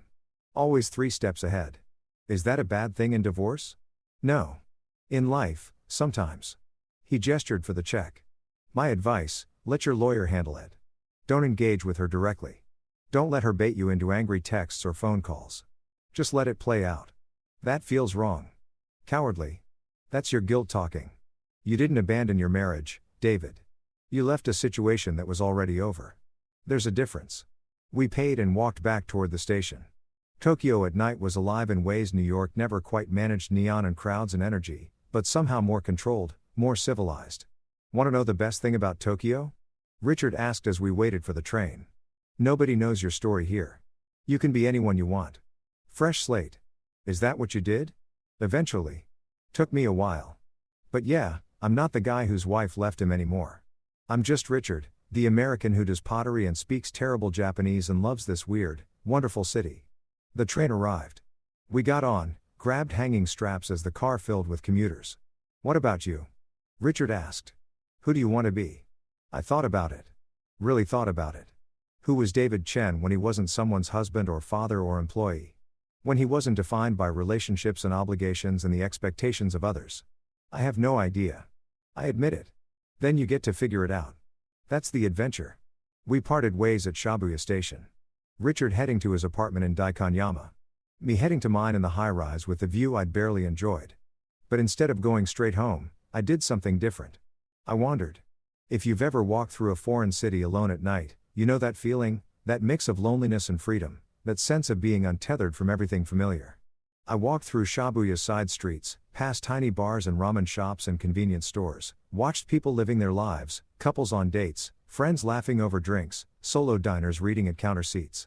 Normal life, the kind I'd forgotten existed. I found myself at a small shrine tucked between buildings. People were there despite the late hour, making offerings, bowing, standing in quiet contemplation.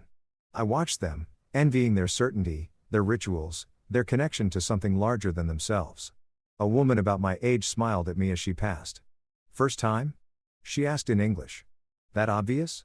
You have the look? Lost but curious? She gestured to the shrine. You can make a wish if you want. Throw a coin, bow twice, clap twice, bow once more. Does it work? She laughed. Who knows? But it feels good to hope for something. I watched her complete the ritual and leave. Then, feeling foolish but also strangely compelled, I approached the shrine, threw in a 5 yen coin, bowed twice, clapped twice, bowed once more. I didn't make a wish. I didn't know what to wish for. I just stood there in the quiet, surrounded by the sounds of Tokyo at night, and tried to feel something other than hollow. My phone buzzed again. Another text, This time from Sarah. I know you're reading these. I know you're there. You can't just disappear and pretend we never existed. We need to talk. Please. I stared at the message for a long time. Then I did what Richard had advised. I didn't respond. I just put my phone away and kept walking. I found a small bar a few blocks from my apartment, the kind with a wooden counter and 12 seats and a bartender who looked like he'd heard every story. I sat down, ordered whiskey, and just existed. The bartender spoke minimal English. I spoke no Japanese, but somehow we communicated. He poured, I drank, we nodded at each other in understanding. 2 seats down, an older Japanese businessman was doing the same thing. Drinking alone, lost in thought, carrying whatever weight he carried. We made eye contact. He raised his glass slightly. I raised mine back. No words, just acknowledgement. Just 2 men in a bar in Tokyo. Surviving whatever needed surviving. I stayed for 2 drinks, paid, walked the 3 blocks to my apartment building, rode the elevator to the 23rd floor, unlocked my door, stepped into the silence. But this time, the silence felt different, less oppressive, more like possibility. I made tea, actual Japanese tea, not the bags from home, and stood at my window. Tokyo spread below me. Millions of lights, millions of stories. Mine just one insignificant thread in an impossibly complex tapestry. My phone sat on the counter. 3 more texts from Sarah. I didn't read them. Instead, I opened my laptop and did something I hadn't done since arriving. I searched for things to do in Tokyo. Language classes, gyms, cooking schools, pottery studios. Richard had planted that seed. Running clubs, expat groups, ways to be a person instead of just a refugee. I bookmarked a beginner's Japanese class that met on Tuesday and Thursday evenings. A gym with an English-speaking trainer. A photography walk scheduled for the following Saturday. Small steps, baby steps, the kind Richard had talked about. Then I opened my email and wrote to Jonathan. Jonathan, Sarah's refusing to cooperate. I expected this. Let her fight. Give her nothing beyond what we've already offered. I'm done negotiating. If she wants a war, she can have one. But I'm fighting from 6,000 meters away and I'm not coming back. Proceed with the divorce filing. Let's get this done. David. I hit send before I could second guess it. Then I wrote another email. This one to Emma through her email account that Sarah had set up for school. Dear Emma, I know things are confusing right now. I know your mom is upset and you're probably hearing things that don't make sense. I want you to know some truths. 1. I love you. That will never change. 2. Your mom and I are having problems that have nothing to do with you. 3. I'm in Tokyo for work, but that doesn't mean I've forgotten you. 4. You can email me anytime. I'll always write back. 5. When things settle down, we'll figure out how to see each other. I'm sorry I'm not there. I'm sorry Christmas got complicated. I'm sorry for a lot of things, but I'm not sorry I got to be your dad for 7 years. Those were the best years of my life. Love always, Dad. I sent it before I could overthink that 1, 2. Then I closed my laptop, finished my tea, and went to bed. For the first time since arriving in Tokyo, I didn't dream about Sarah. I didn't dream about Emma. I didn't dream about my old life falling apart. I dreamed about nothing. Just deep, dark, healing sleep. And when I woke up the next morning to my alarm at 7 a.m., Tokyo sunlight streaming through my windows, I felt something I hadn't felt in months. Not happiness, not peace, but something close to both possibility. The sense that maybe, just maybe, I could survive this. That maybe Richard was right. That maybe Tokyo could heal me if I let it. I made coffee. Real coffee, not the instant stuff. I ate breakfast at my table instead of standing at the counter. I looked at my calendar and saw the Japanese class I'd bookmarked. The gym session I'd scheduled, the photography walk I'd committed to. Small steps toward becoming someone new. My phone buzzed. More messages from Sarah, probably. More demands or accusations or attempts to pull me back into the chaos. I didn't check. Instead, I got dressed, grabbed my bag, and headed to the office. Not to hide, not to use work as anesthesia. But because it was Thursday, and Thursday meant work, and work was just one part of a life, I was finally slowly beginning to build. Tokyo hummed outside my window. Millions of people starting their days, getting on trains, going to work, living their lives. And for the first time since arriving, I felt like maybe I could be one of them. Not the man who ran away from his marriage. Not the man who failed his family, just David in Tokyo. Starting over. 3 weeks into my new life, I started to understand what Richard meant about Tokyo healing you. It happened in small ways. Incremental shifts that accumulated into something larger. The Japanese language class on Tuesday and Thursday evenings where I struggled through basic phrases with a dozen other expats. All of us fumbling toward fluency. The gym sessions with Kenji, a different Kenji than my relocation specialist. This one, a personal trainer who spoke English with a British accent and had no mercy during burpees. The photography walks on Saturday mornings, wandering through neighborhoods I'd never have found otherwise. Yanaka with its old temples and traditional houses. Shimokazawa with its vintage shops and coffee culture. Daikanyama with its bookstores and quiet streets.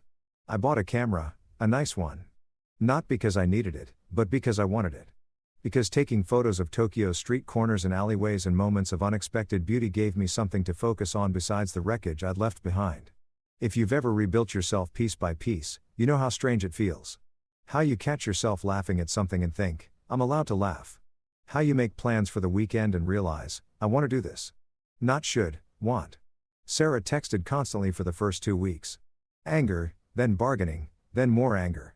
I didn't respond. Jonathan handled everything through lawyers. The divorce was proceeding slowly and messily, but proceeding. Emma emailed twice. Short messages that broke my heart. Dad, Mom says you're not coming home. Is that true? I wrote back. I'm staying in Tokyo for work, but that doesn't mean we can't talk. How are you doing?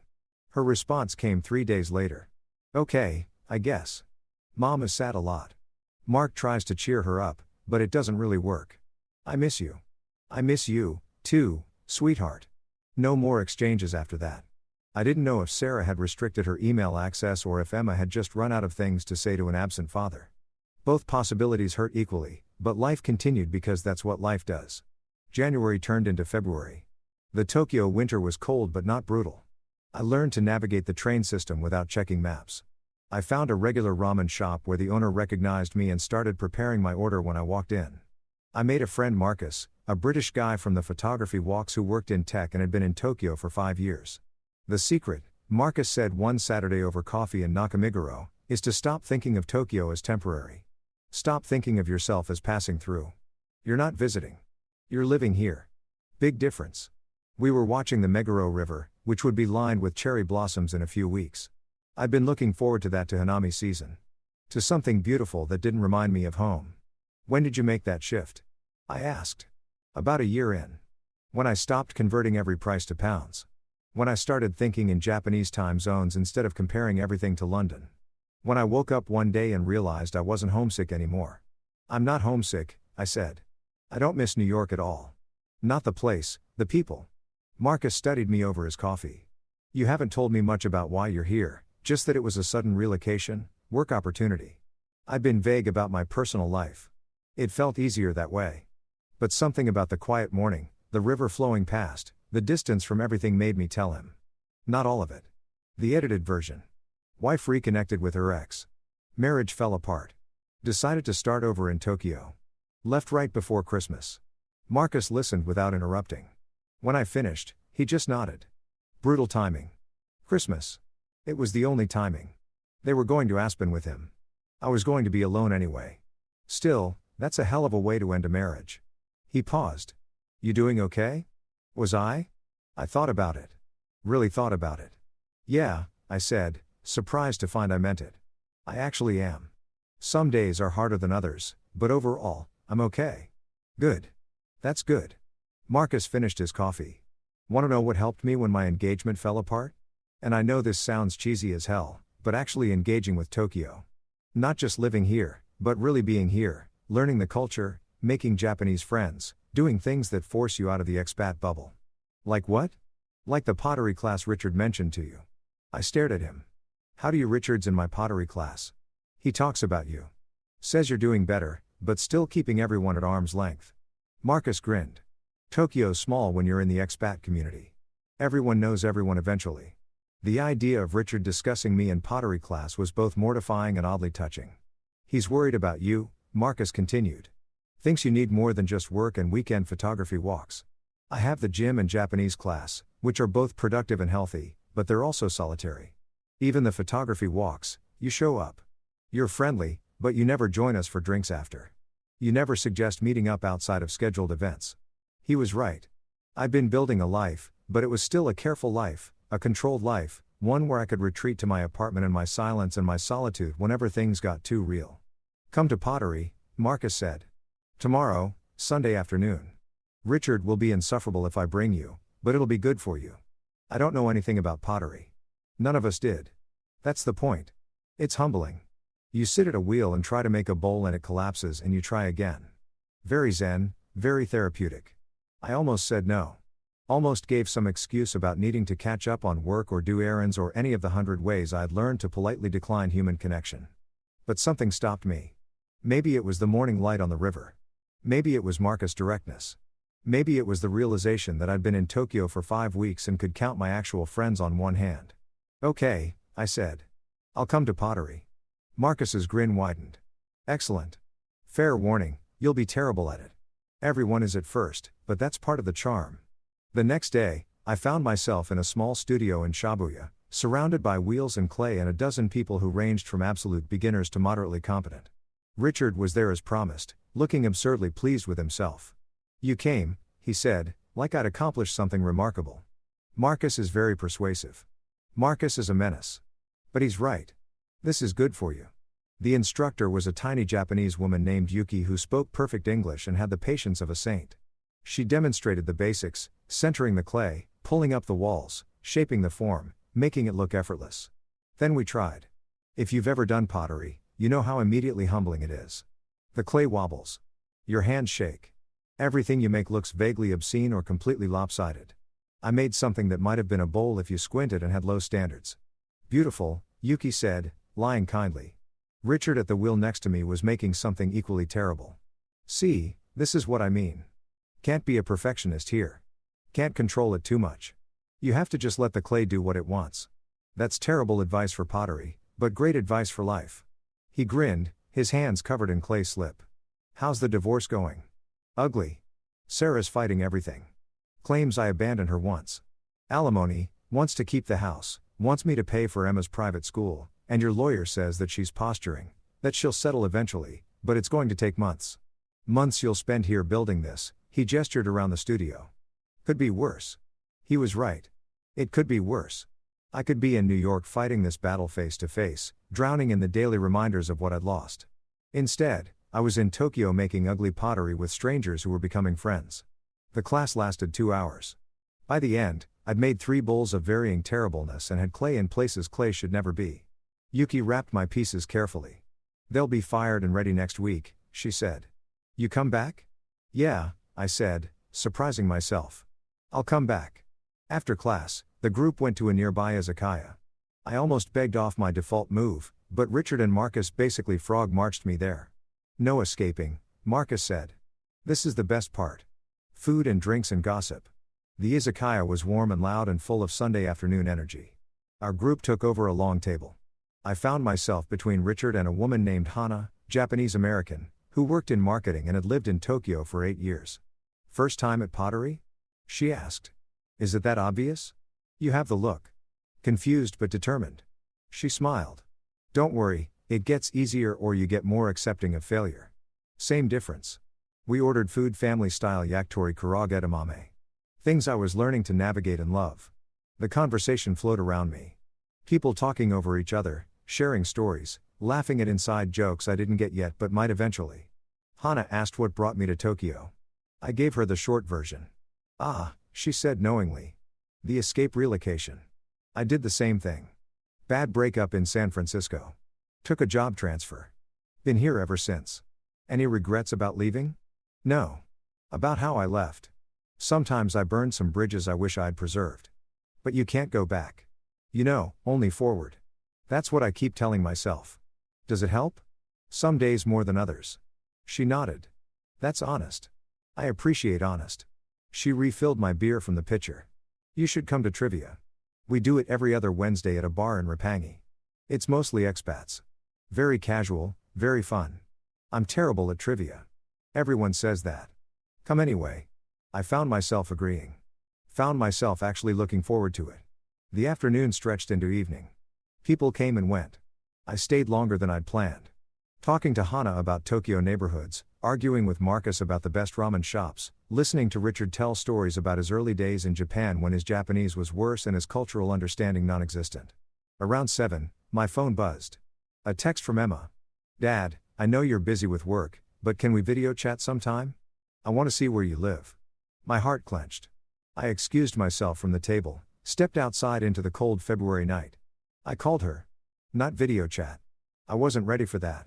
For her to see my face and read everything I was feeling but voice, she answered on the second ring. Dad. Hey, sweetheart. Got your message. How are you? I'm okay. Mom's still sad a lot, but Mark is nice. He took me skiing again last weekend. That sounds fun.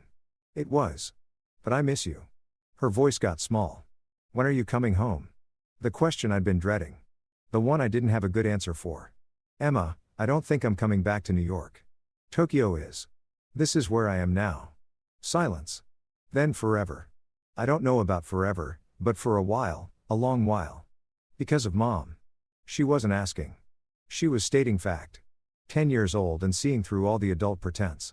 It's complicated, I said. That's what Mom says. That it's complicated, but it doesn't seem complicated. You guys don't love each other anymore.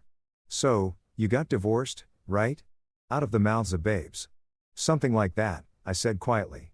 Are you happier there in Tokyo? Was I? I thought about the pottery class, the photography walks, the Saturday mornings exploring neighborhoods, the feeling of possibility instead of obligation. Yeah, I said. I think I am. Then I'm glad you went. Her voice was steady, mature beyond her years. I'm sad you're not here, but I don't want you to be sad. And you were sad here. I could tell. I felt tears prick my eyes. When did you get so wise? I'm 10. I know things. I could hear the smile in her voice. Can we video chat next time? I want to see your apartment in Tokyo. It looks cool in pictures. Yeah, we can do that. How about next Sunday? Same time. Okay. I love you, Dad. I love you too, Emma, so much. We hung up.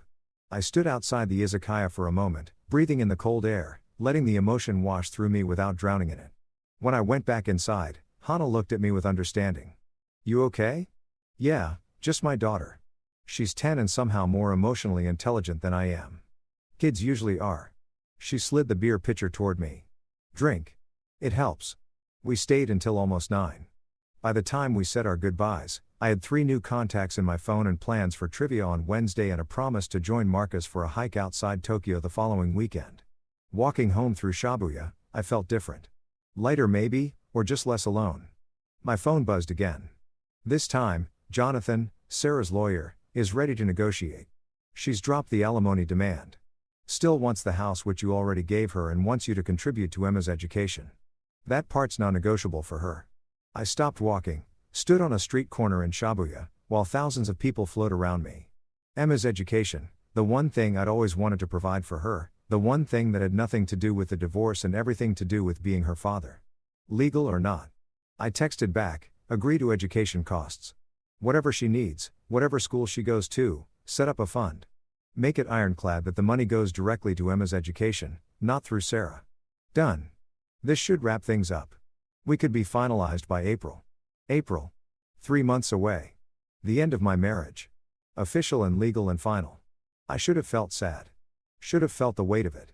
Instead, I felt relief. And underneath that, the smallest flicker of something else, hope. I walked the rest of the way home, past the bright lights of Shibuya, past the late-night restaurants and convenience stores, past the lives being lived in this city that had somehow, impossibly become mine. My apartment was dark and quiet when I got there. But it didn't feel empty anymore. It felt like a base, a launching point, a place I returned to after living, not a place I hid from life. I made tea, stood at my window, looked out at Tokyo, spreading beneath me, alive and glowing and infinite. My phone sat on the counter, silent now. No more texts from Sarah. No more emergencies or accusations or attempts to pull me back. Just quiet. Just peace. Just the life I was building. Brick by brick, day by day. I opened my laptop and looked at the photos from yesterday's photography walk. The morning light on the Meguro River.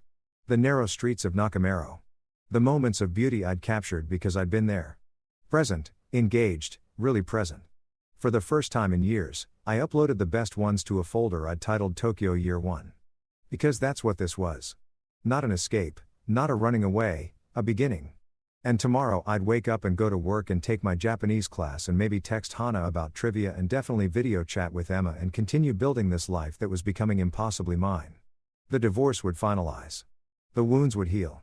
The life I'd left behind would become a story I told instead of a present I inhabited. And I would be okay. Better than okay. I would be free. March arrived with the promise of cherry blossoms and the reality of divorce papers. Jonathan emailed me the final documents on a Tuesday morning.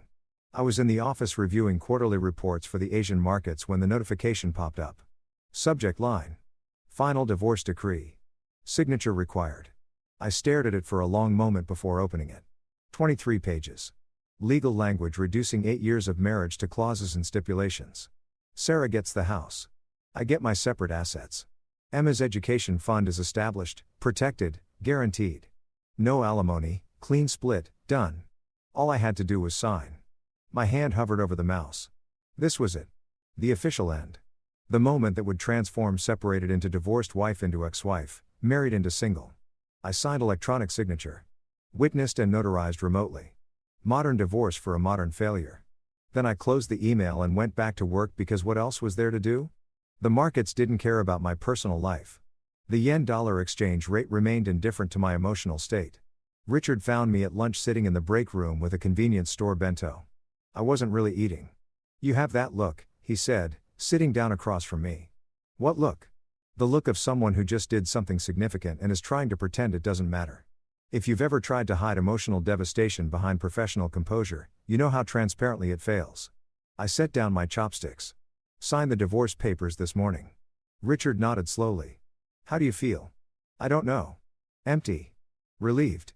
Like I should feel something more dramatic than just tired. That's normal.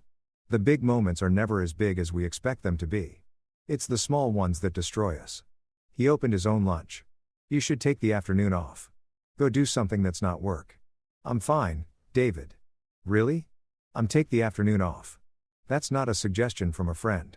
That's from your boss. He smiled slightly. Go to a museum. Take photos. Sit in a park. Just don't sit here pretending you're fine when you're clearly not. I wanted to argue. Wanted to insist I could power through. That work was the best distraction. That keeping busy was how I survived. But Richard had been through this. He knew. Okay, I said quietly. I'll go. I left the office at 1 p.m., walking out into a Tokyo afternoon that was warmer than it had been. The first real hint of spring in the air. Cherry blossom season was coming. The city was preparing for it. Forecasts everywhere. Hanami party planning. The collective anticipation of something beautiful. I took the train to Ueno. Wandered into the park where early plum blossoms were already blooming. Found a bench near the pond and just sat there watching people feed ducks, watching couples walk hand in hand, watching life continue its relentless forward motion. My phone buzzed. A text from Emma. Dad. Mom said the divorce is final. Are you okay? I stared at that message. Sarah must have told her immediately. Probably thought it was important for Emma to know. Or maybe she needed someone to talk to and 10-year-old Emma was the closest thing to a neutral party. I texted back, I'm okay. How are you? Sad, but also kind of relieved. Does that make sense? Yeah, sweetheart. That makes perfect sense. Mom's been crying a lot, but also planning things with Mark. It's weird. I'm sorry you're caught in the middle of this. It's okay. Mark is nice. He doesn't try to replace you or anything. He just is there. Present. The word I'd heard so many times in the months leading up to this. Mark was present. Mark showed up. Mark was what I hadn't been. I'm glad he's good to you. I wrote and meant it. When can I visit Tokyo? Mom says maybe this summer. Would that be okay? My heart jumped. The thought of Emma here, seeing my new life, my apartment, my city. It felt impossible and essential all at once. That would be more than okay. I'd love that. Cool. I'll tell Mom. Love you, Dad. Love you, too, Emma. I sat with that conversation for a while. The idea of Emma visiting, of her seeing that I'd built something here, that I wasn't just hiding or running away, but actually living. My phone buzzed again. This time, Hana, hey, we're doing early Hanami viewing this weekend. Some spots already have blossoms. Want to come? I almost declined. My default response to invitations, to connection, to anything that required showing up as a full human being rather than a carefully controlled facade. But Emma would ask about my life in Tokyo, about my friends, about what I did here, and I wanted to have answers that were more than work and gym and trying not to think about everything I lost. Yes, I texted back where and when. By Saturday, I'd almost talked myself out of going. The week had been long.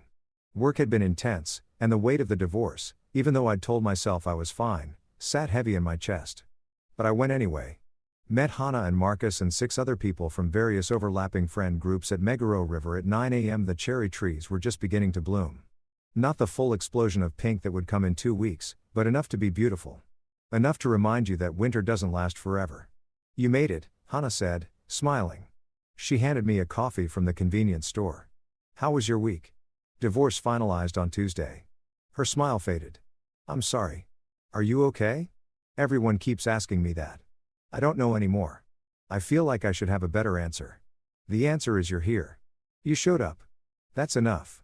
She linked her arm through mine. Casual and friendly. Come on. We're walking to Nakamiguro. The blossoms are better there. The group moved as a loose collective. People pairing off and reforming in different configurations. As we walked, I found myself next to Marcus, who was talking about a photography project he was planning. I want to capture Tokyo's in-between spaces, he said.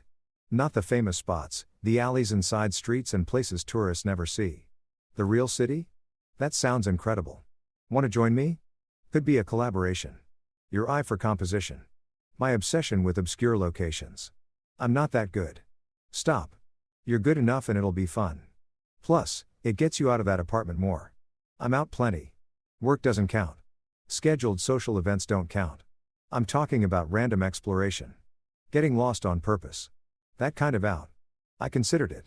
A photography project, something creative, something that had nothing to do with work or divorce or the person I used to be. Okay, I said. Let's do it. Marcus grinned. Excellent. We start next weekend. Bring your camera and your sense of adventure. We reached Nakamuro where the cherry trees lined both sides of the river. Even with only partial blooms, it was stunning. Petals drifted down occasionally, landing on the water, floating downstream. Temporary beauty, fleeting perfection. If you've ever stood beneath cherry blossoms, you know that feeling, that awareness of transience, of beauty that exists precisely because it doesn't last. The Japanese had a word for it. Mono nor. The pathos of things. The gentle sadness of impermanence. I took photos. Lots of them. The blossoms. The river. The people beneath the trees looking up in wonder. Hana laughing at something someone said. Marcus adjusting his camera settings. Moments that would pass but could be preserved at least partially. At least in pixels in memory. We got lunch at a tiny restaurant overlooking the river. Sat on the floor sharing dishes, talking over each other in the way friend groups do. Hana was telling a story about a disastrous date she'd had that week, and everyone was laughing. And I realized with a start that I was laughing, too. Actually laughing. Not performing happiness or going through motions, but genuinely enjoying myself. When had that happened? When had I stopped just surviving and started actually living again? Earth to David, Marcus said, waving a hand in front of my face. You still with us? Sorry, just thinking about how I didn't expect to be here in Tokyo with friends laughing. 3 months ago I was. I trailed off miserable in New York. Hana supplied helpfully. Yeah, pretty much. And now I'm less miserable in Tokyo. Progress. Marcus raised his beer. To being less miserable. Everyone joined the toast. It was absurd and perfect and exactly what I needed. We stayed at Nakamiguro until late afternoon, then migrated to a bar in Shibuya. More drinks, more conversation, more of this strange new life I was building. Around 8 p.m., my phone rang. Unknown number, New York area code. I almost didn't answer, but something made me step outside into the Shibuya night and pick up. Hello, David. It's Mark.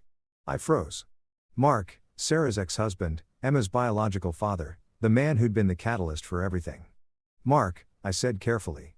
This is unexpected. I know, I debated calling, but I wanted to talk to you. Monto man, if you have a few minutes. I looked back through the bar window at my friends laughing and drinking and living their lives. Looked out at Shibuya Crossing, the controlled chaos of thousands of people moving in organized patterns. I have a few minutes, I said. There was a pause. Then first, I want to say I'm sorry for my part in how everything went down. I didn't set out to destroy your marriage, but I did, or at least I helped, and I'm sorry for that. This was not what I'd expected. I'd expected defensiveness, maybe, or gloating. Not an apology. Why are you calling me? I asked. Because Emma asked me to. She said you seemed sad when she talked to you. Said you were alone in Tokyo. Said someone should check on you. He paused. She loves you, you know.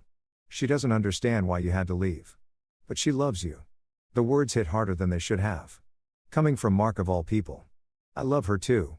I said quietly. I know. Sarah showed me the education fund you set up. That was generous. More than generous. She's my daughter, even if not legally. About that. Mark cleared his throat. I wanted to run something by you. Sarah and I are getting married next month, and we want to make sure Emma feels secure, that she knows she has both of us, but she also has you, and we don't want her to feel like she has to choose. Okay, I said slowly, not sure where this was going. So, we were thinking if you're open to it, maybe we could work out a schedule. Summers in Tokyo with you, some holidays, spring break, whatever works with your schedule and hers. We'd pay for the flights. We want her to have a relationship with you. She needs that. I leaned against the building, feeling like I'd been punched in the chest. This man, this stranger who wasn't a stranger. This person who'd taken my wife and was now offering me my daughter. Why would you do that? I asked. Why would you make it easier for me to be in her life? Because she asked me to. Because I know what it's like to miss years of your kid's life. I did that. Made that mistake, and I don't want her to lose another father. And because he paused, because you're clearly a good guy who got caught in a bad situation. I'm not trying to be your friend, but I don't want to be your enemy either. For Emma's sake, I couldn't speak for a moment. Just stood there on a Shibuya street, half a world away from where this conversation should be happening, feeling everything I'd been holding in for months threaten to overflow. That would mean a lot, I said finally. To me, to her. Thank you. Don't thank me. Just be there when she visits. Be the dad you were trying to be. I will. I promise. Good. Another pause. For what it's worth, Sarah feels terrible about how everything happened. She knows she handled it badly. She's been in therapy working through stuff. We both have. Good for her, I said, and didn't mean it sarcastically. I actually meant it. I hope you guys are happy. I hope you build something good. We're trying. And David, you sound better than when you left. Sarah said you sounded destroyed on Christmas. You don't sound destroyed now. I'm not. Not anymore. Good. That's good. He cleared his throat. I'll let you go. I'm sure you have better things to do than talk to me on a Saturday night. Actually, I said, looking back at my friends through the bar window. I'm out with friends. First time I've really had friends in years, probably. Then definitely get back to them. We'll be in touch about Emma's visit. Take care of yourself. You, too. He hung up.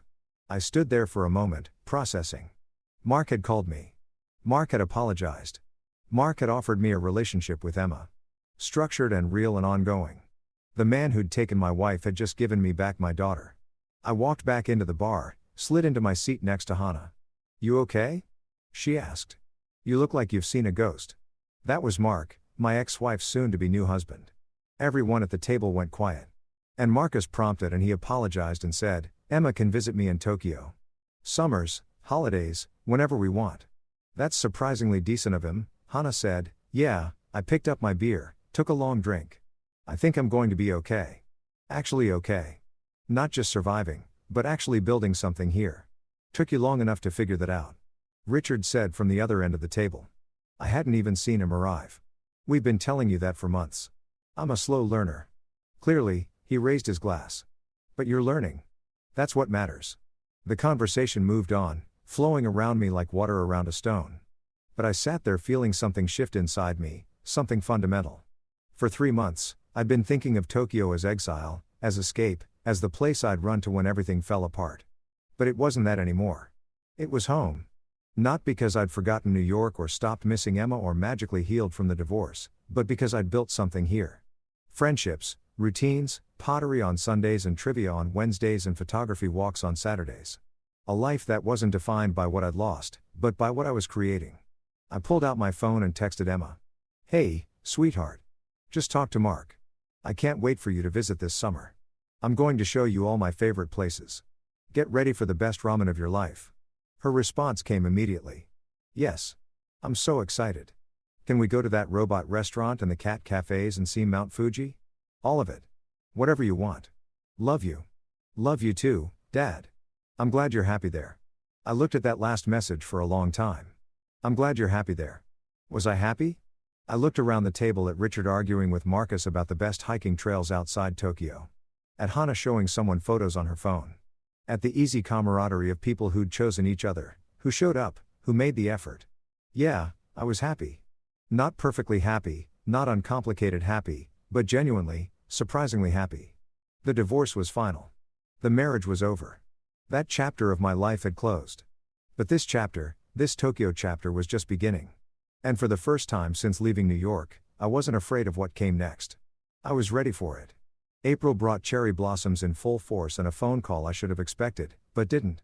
I was at Yo-Yo Yogi Park with Marcus, photographing the Hanami parties happening beneath the trees, families on picnic blankets, couples holding hands, groups of friends drinking and laughing beneath clouds of pink petals. The sun was setting, turning everything golden, and I was crouched low, trying to capture the way light filtered through the blossoms when my phone rang. Sarah, I hadn't spoken to her directly since Christmas night.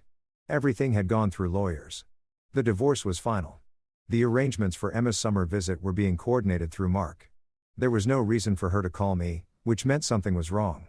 I almost let it go to voicemail. But the thought of Emma made me answer, Sarah, David. Her voice was different than I remembered, smaller, uncertain. Do you have a minute? I looked at Marcus, who'd noticed me freeze.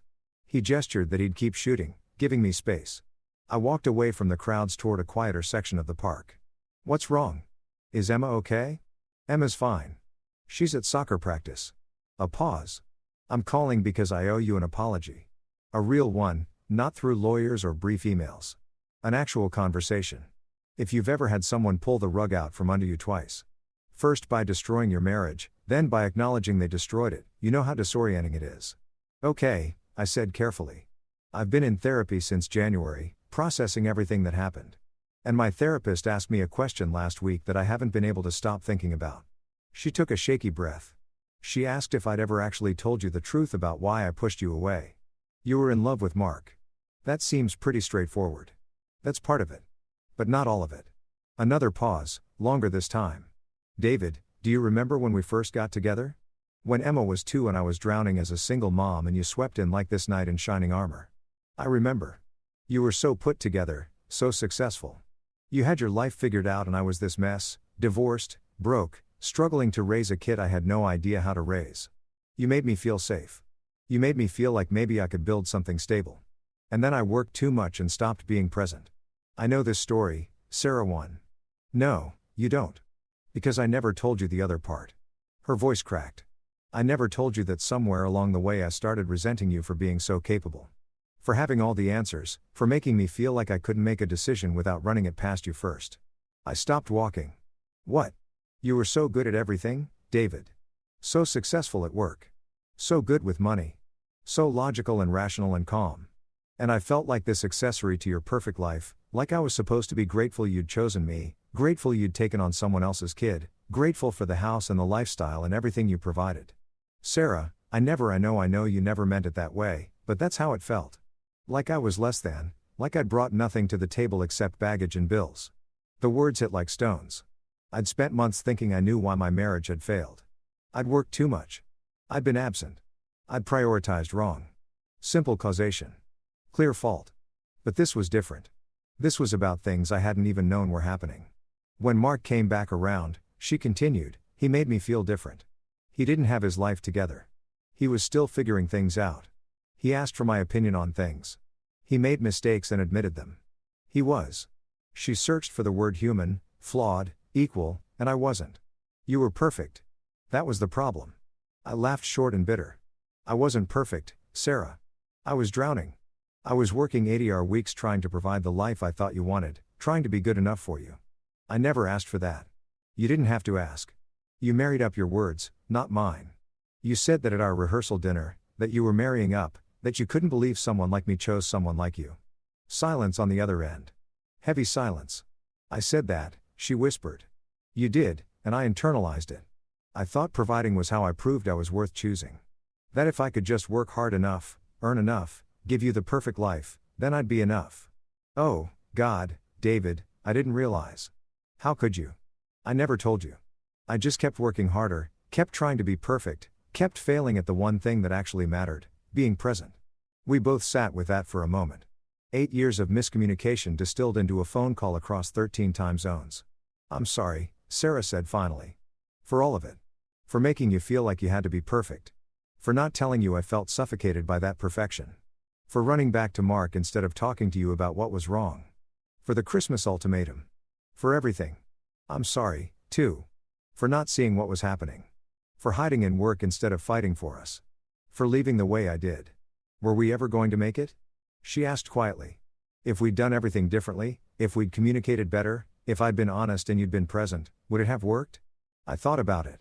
Really thought about it. Tried to imagine a version of us that could have survived. I don't know, I said honestly. Maybe. Or maybe we were always going to get here eventually, just maybe with less collateral damage. Emma, Sarah said. Yeah, Emma. She asks about you constantly. What you're doing, if you're happy when she can visit. Sarah's voice softened. She's so excited about this summer. She's already planning everything she wants to do in Tokyo. Me, too. I've been making lists. Mark showed me the education fund you set up. David, that's you didn't have to do that. Yes, I did. She's my daughter, Sarah. Maybe not legally, maybe not biologically, but in every way that matters. I'm not going to stop being her father just because our marriage ended. I heard her crying. Soft, quiet crying, not the dramatic sobs from Christmas night. Just sadness, just grief for what we'd lost and how we'd lost it. You're a good man, David. I wish I'd appreciated that more when I had the chance. And you're a good mother. I wish I'd told you that more often. Are we? She paused. Are we going to be okay? Not together, but as Emma's parents, as people who used to love each other. Yeah, I said and meant it.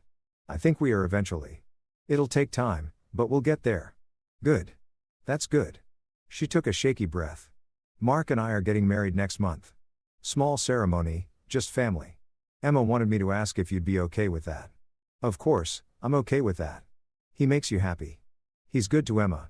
That's all that matters. You really mean that? I really do. And I did. Standing in Yai Yogi Park surrounded by cherry blossoms and strangers celebrating spring, I genuinely wished her happiness. Sarah, I need to ask you something. Okay. When you were with Mark before Christmas, before the ultimatum, was there anything I could have done to save us? If I'd noticed sooner, if I'd fought harder, if I'd chosen differently. She was quiet for a long time. No, she said finally. By the time you could have noticed, I was already gone. I'd already emotionally left the marriage. I just hadn't admitted it yet, even to myself. The honesty hurt, but it was clean hurt. Clarifying hurt. Thank you for telling me that. I should have told you months ago. Years ago, maybe. She paused. Are you happy there in Tokyo? Emma says, you sound different, lighter. I looked around the park at the blossoms falling like snow. At Marcus in the distance, still photographing at the families and couples and friends celebrating the fleeting beauty of spring. Yeah, I said. I am. It's not what I planned, but it's good. Really good. I'm glad. You deserve that. Another pause. I should go. Emma will be home soon. Sarah, one more thing. Yeah, thank you for calling, for apologizing, for being honest. It helps. I'm glad. Take care of yourself, David. You, too. She hung up. I stood there for a while, phone in hand, processing. 8 years of marriage, months of divorce, and now this closure. Real closure. Not the legal kind from signed papers, but the emotional kind that comes from honesty and accountability and mutual recognition of failure. We'd both gotten it wrong. We'd both made mistakes and now we were both moving forward separately but with less animosity, less blame. Marcus found me standing there. You okay? He asked. You've been gone for 20 minutes. My ex-wife called. Oh, is everything? She apologized. Actually apologized. Took responsibility for her part in everything. I looked at him. I didn't know I needed that until I got it. Marcus nodded slowly. Closure is weird like that. You think you don't need it, and then when it comes, you realize you've been carrying this weight you didn't even know was there. Yeah, exactly that. We walked back toward the Hanami parties. The sun had set completely now, and the park was lit with lanterns. People were settling in for evening celebrations, eating, drinking, singing, life happening all around us. Want to grab dinner? Marcus asked. Or do you need space? Dinner sounds good. We ended up at a yakitori place in Harajuku, sitting at the counter watching the chef grill skewers over by Noten charcoal. The familiar ritual of it, ordering, eating. The quiet companionship grounded me. Can I ask you something? I said after we'd ordered. Shoot. How long did it take you to stop feeling guilty about your engagement ending? Marcus considered this, absently rotating his beer glass. Honestly, I'm not sure I ever completely stopped. But the guilt changed. At first, it was this crushing thing. Everything was my fault. I destroyed something good. I was a terrible person. But over time, it became more complicated. I could see where I'd messed up, but I could also see where she'd messed up. Where we'd both made choices that led to the ending. And now I just feel sad sometimes. Sad it didn't work out. Sad we couldn't be what each other needed, but not guilty. Not responsible for fixing something that was already broken. He looked at me. Is that where you're at? Getting there. Sarah's call helped, hearing her take responsibility, admitting she'd already left emotionally before I even knew there was a problem. I paused. It makes the leaving feel less like abandonment and more like acceptance. That's growth, my friend. We ate in silence for a while. The chef brought more skewers, chicken, scallions, beef. Simple food perfectly executed. My phone buzzed. Emma, Dad. Mom said you guys talked. She seems happier. Thank you. I stared at that message. Thank you. Like I'd done something for Sarah by accepting her apology. Like forgiveness was a gift I'd given instead of a release I'd needed. I'm glad she's happier. How was soccer practice? Good. Scored 2 goals. Coach says, I'm getting better. That's amazing. I'm so proud of you. Only 73 days until I visit. She was counting. The thought made my chest tight. I know. I'm counting, too. Love you, sweetheart. Love you, too, Dad. I set down my phone, smiling despite everything. Good news, Marcus asked. Emma, counting down days until her visit this summer. That's sweet. You nervous? Terrified. What if Tokyo disappoints her? What if I disappoint her? You won't. You're building a whole life here. You have things to show her, places to take her, friends for her to meet. He gestured around. This is real, David. This isn't exile or escape anymore. This is your actual life. He was right. Somewhere over the past 4 months, Tokyo had stopped being the place I'd run to and started being the place I lived, worked, had friends, made pottery, took photos, existed as a complete person instead of a collection of failures and regrets.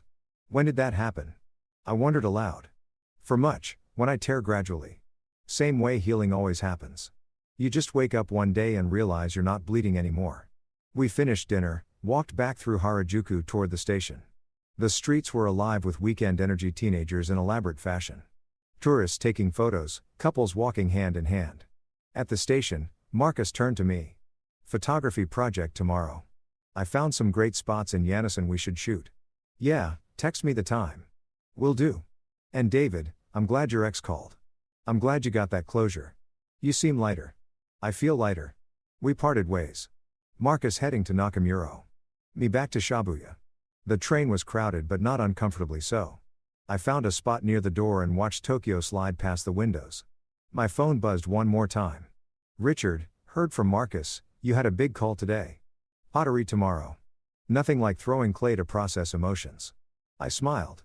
Can't photography project with Marcus, but next week for sure. Good. Proud of you, kid. Building a real life there.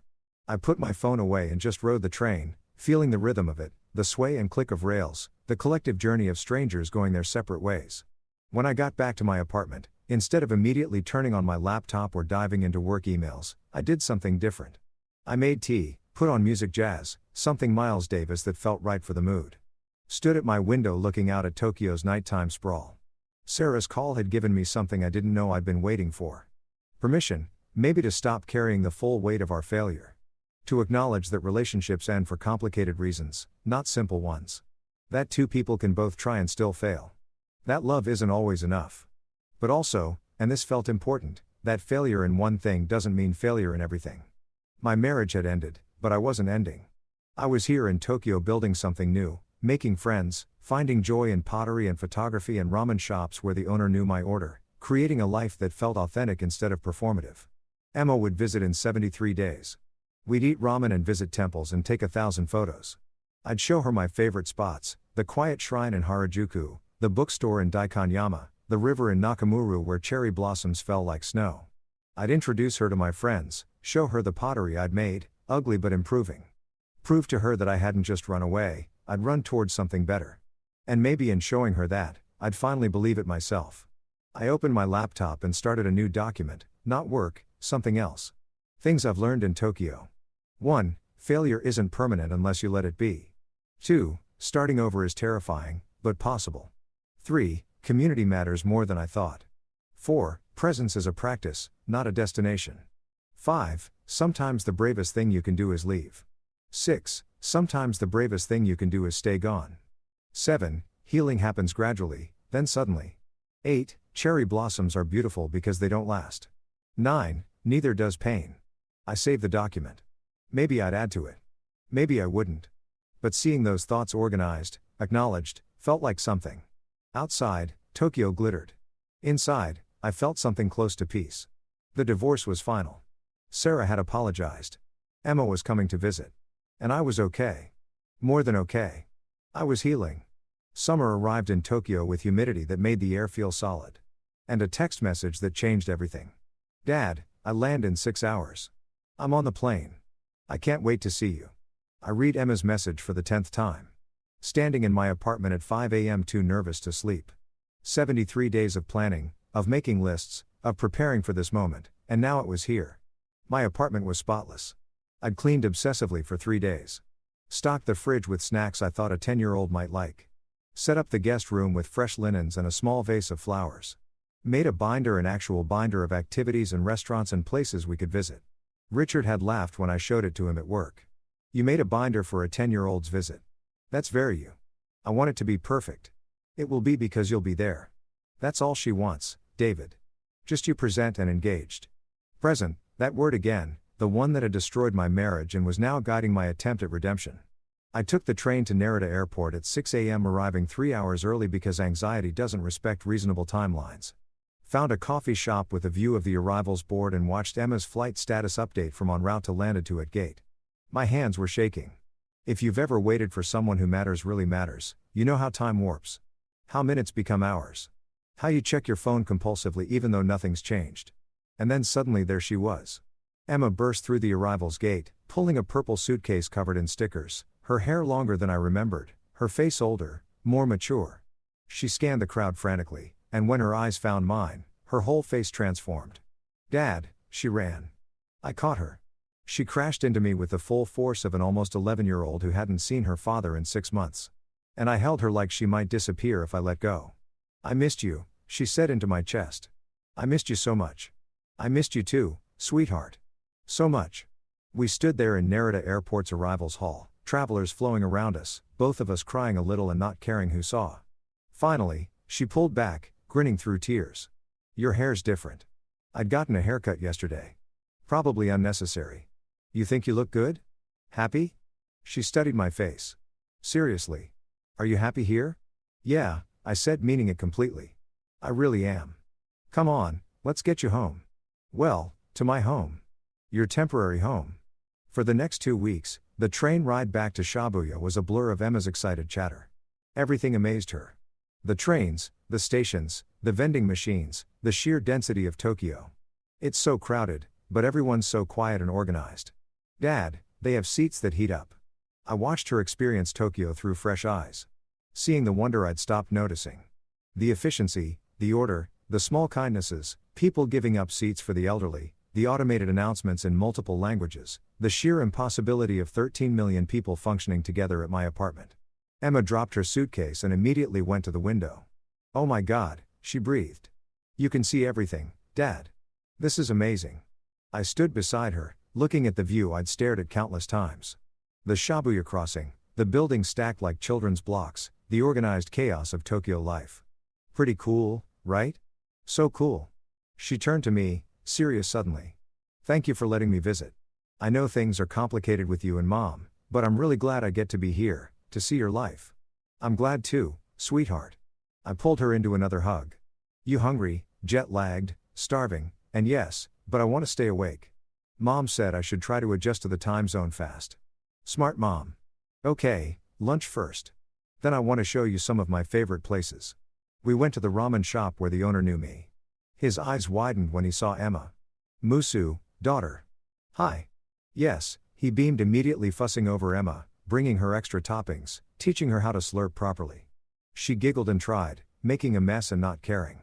"This is the best ramen I've ever had," she declared. "We're coming here every day. Every day might be excessive, but we can definitely come back." After lunch, we walked. I took her through Shibuya, let her experience the crossing during a busy period, took photos of her in the middle of thousands of people. All of us waiting for the light, then surging forward in organized waves. "It's like a dance," she said, amazed. We went to the cat cafe she'd requested. Spent an hour surrounded by cats while Emma took approximately 300 photos, visited the shrine in Harajuku, where I showed her how to make an offering. She wished for something silently. "Seriously?" Then told me it was a secret. "Will it come true?" she asked. "Maybe, if you work toward it." We took the train to Nakamura, walked along the river where the cherry blossoms had been. Now it was just green trees and summer heat. But Emma loved it anyway. "You really live here?" she said, more statement than question. "Like this is really your home now?" "Yeah, it is." "Do you miss New York?" "Sometimes, mostly I miss you, but you're happy here." "I can tell." We sat on a bench by the river watching people pass. Couples, families, solo wanderers like I'd been. "I am happy here," I said carefully. "But I was miserable in New York. Not because of you. Never because of you, but because your mom and I were wrong for each other. We made each other worse instead of better." "I know. I could tell." She swung her legs, not looking at me. "Are you mad at her? At Mom?" "No, not anymore. We both made mistakes. We both could have done better." She feels bad. About how everything happened. "I know, we talked about it. We're okay now. Different, but okay." Emma nodded, processing this with that 10-year-old wisdom that shouldn't exist, but does. "Mark's nice. He makes Mom laugh, but he's not you. He doesn't have to be me. He just has to be good to you and your mom. And it sounds like he is." "He is. But I still wish." She trailed off. "Wish what, sweetheart?" "I wish you could both be happy. You and Mom like separately, and that I could see both of you without it being weird or sad." I pulled her close. "We're working on that. It takes time, but we'll get there. You get to have a mom who's happy with Mark and a dad who's happy in Tokyo. And you get to be part of both worlds. That's not the worst thing, right?" "No, it's pretty good, actually." She leaned into me. "I'm really glad you're happy, Dad. Even if it means you're far away." We sat there for a long time watching Tokyo live its life around us. The next 2 weeks were the best 2 weeks I'd had in years, maybe ever. I took Emma everywhere. The Team Lab Digital Art Museum, where she spent 3 hours wandering through rooms of light and color. The Ghibli Museum, where she cried during the Totoro short film. We took a day trip to Kamakura. Saw the Great Buddha. Ate shiatsu don by the ocean. I introduced her to my friends. We had dinner with Richard and Marcus and Hana at an izakaya, and Emma charmed everyone asking questions about their lives in Tokyo, their hobbies, what brought them here. "Your dad talks about you all the time," Hana told her. "We feel like we already know you." "Really?" Emma looked at me. Pleased. "Really?" I confirmed. "You're my favorite topic." We did pottery together at Yuki's studio. Emma made a lopsided bowl and declared it perfect. Yuki fired it specially. Had it ready before Emma left. For keeping special things, she told Emma to remember Tokyo. We took a million photos. Emma with her ramen. Emma at the crossing. Emma at temples and parks and the top of Tokyo Tower. Emma with my friends with cats. With every vending machine she found interesting. On her last night, we sat at my apartment window watching the sun set over Tokyo. "I don't want to leave," she said quietly. "I don't want you to leave either, but you'll come back Christmas break maybe or spring and we'll video chat every week. Promise. Promise." She was quiet for a moment. Then, "Dad, can I tell you my wish from the shrine?" "Sure, sweetheart. I wish that you'd keep being happy. That you wouldn't stop building this life just because it's far from me." She looked up at me with serious eyes. "You're allowed to be happy even if it means being away. I want you to know that the permission I didn't know I needed from the person whose opinion mattered most. Thank you. I managed, that means everything to me, and I'm going to be happy too with Mom and Mark and knowing you're here being happy." She smiled. "We can both be happy in different places. That's okay." "Yeah, sweetheart. That's more than okay." The next morning, I took her back to Narita. We stood at the security checkpoint, neither wanting to say goodbye. 2 weeks flew by, Emma said. They really did. "But I'll be back. And you'll visit New York sometime, right? When you can." "Definitely. We'll figure it out." She hugged me one more time. I love you, Dad. Thank you for the best 2 weeks ever. I love you too, Emma, so much. I watched her go through security, watched her turn and wave one last time, watched her disappear into the crowd of travelers. Then I stood there for a while, feeling the weight and lightness of it simultaneously. The sadness of goodbye. The joy of having had these 2 weeks. The knowledge that this wasn't an ending, just a pause. On the train back to Shibuya, I pulled out my phone and looked at the photos. Hundreds of them. Emma laughing, exploring, experiencing, building memories in my city, my life, my home. A text came through. Emma already at her gate. Thank you for everything, Dad. Tokyo is amazing. You're amazing. I'm so proud of you for building this life. Love you to the moon and back. I stared at that message. I'm so proud of you. And felt something break open in my chest. My daughter was proud of me, not for what I provided or achieved, but for surviving, for leaving, for choosing happiness, even when it was hard. I texted back, proud of you, too. For being so strong through everything, for giving me permission to be happy. You're the best thing that ever happened to me. Tokyo blurred past the train windows. My phone buzzed with messages from friends. Hana asking if I was okay. Marcus suggesting drinks later. Richard offering to meet for pottery tomorrow. This life I'd built. These people who showed up. This city that had healed me. I got off at Shibuya. Walked through the crossing one more time. Looked up at my building in the distance. Home. Not because it was perfect. Not because the pain was gone, not because I'd forgotten everything I'd lost, but because I'd built something here, something real, something mine. And that was enough. More than enough. It was everything.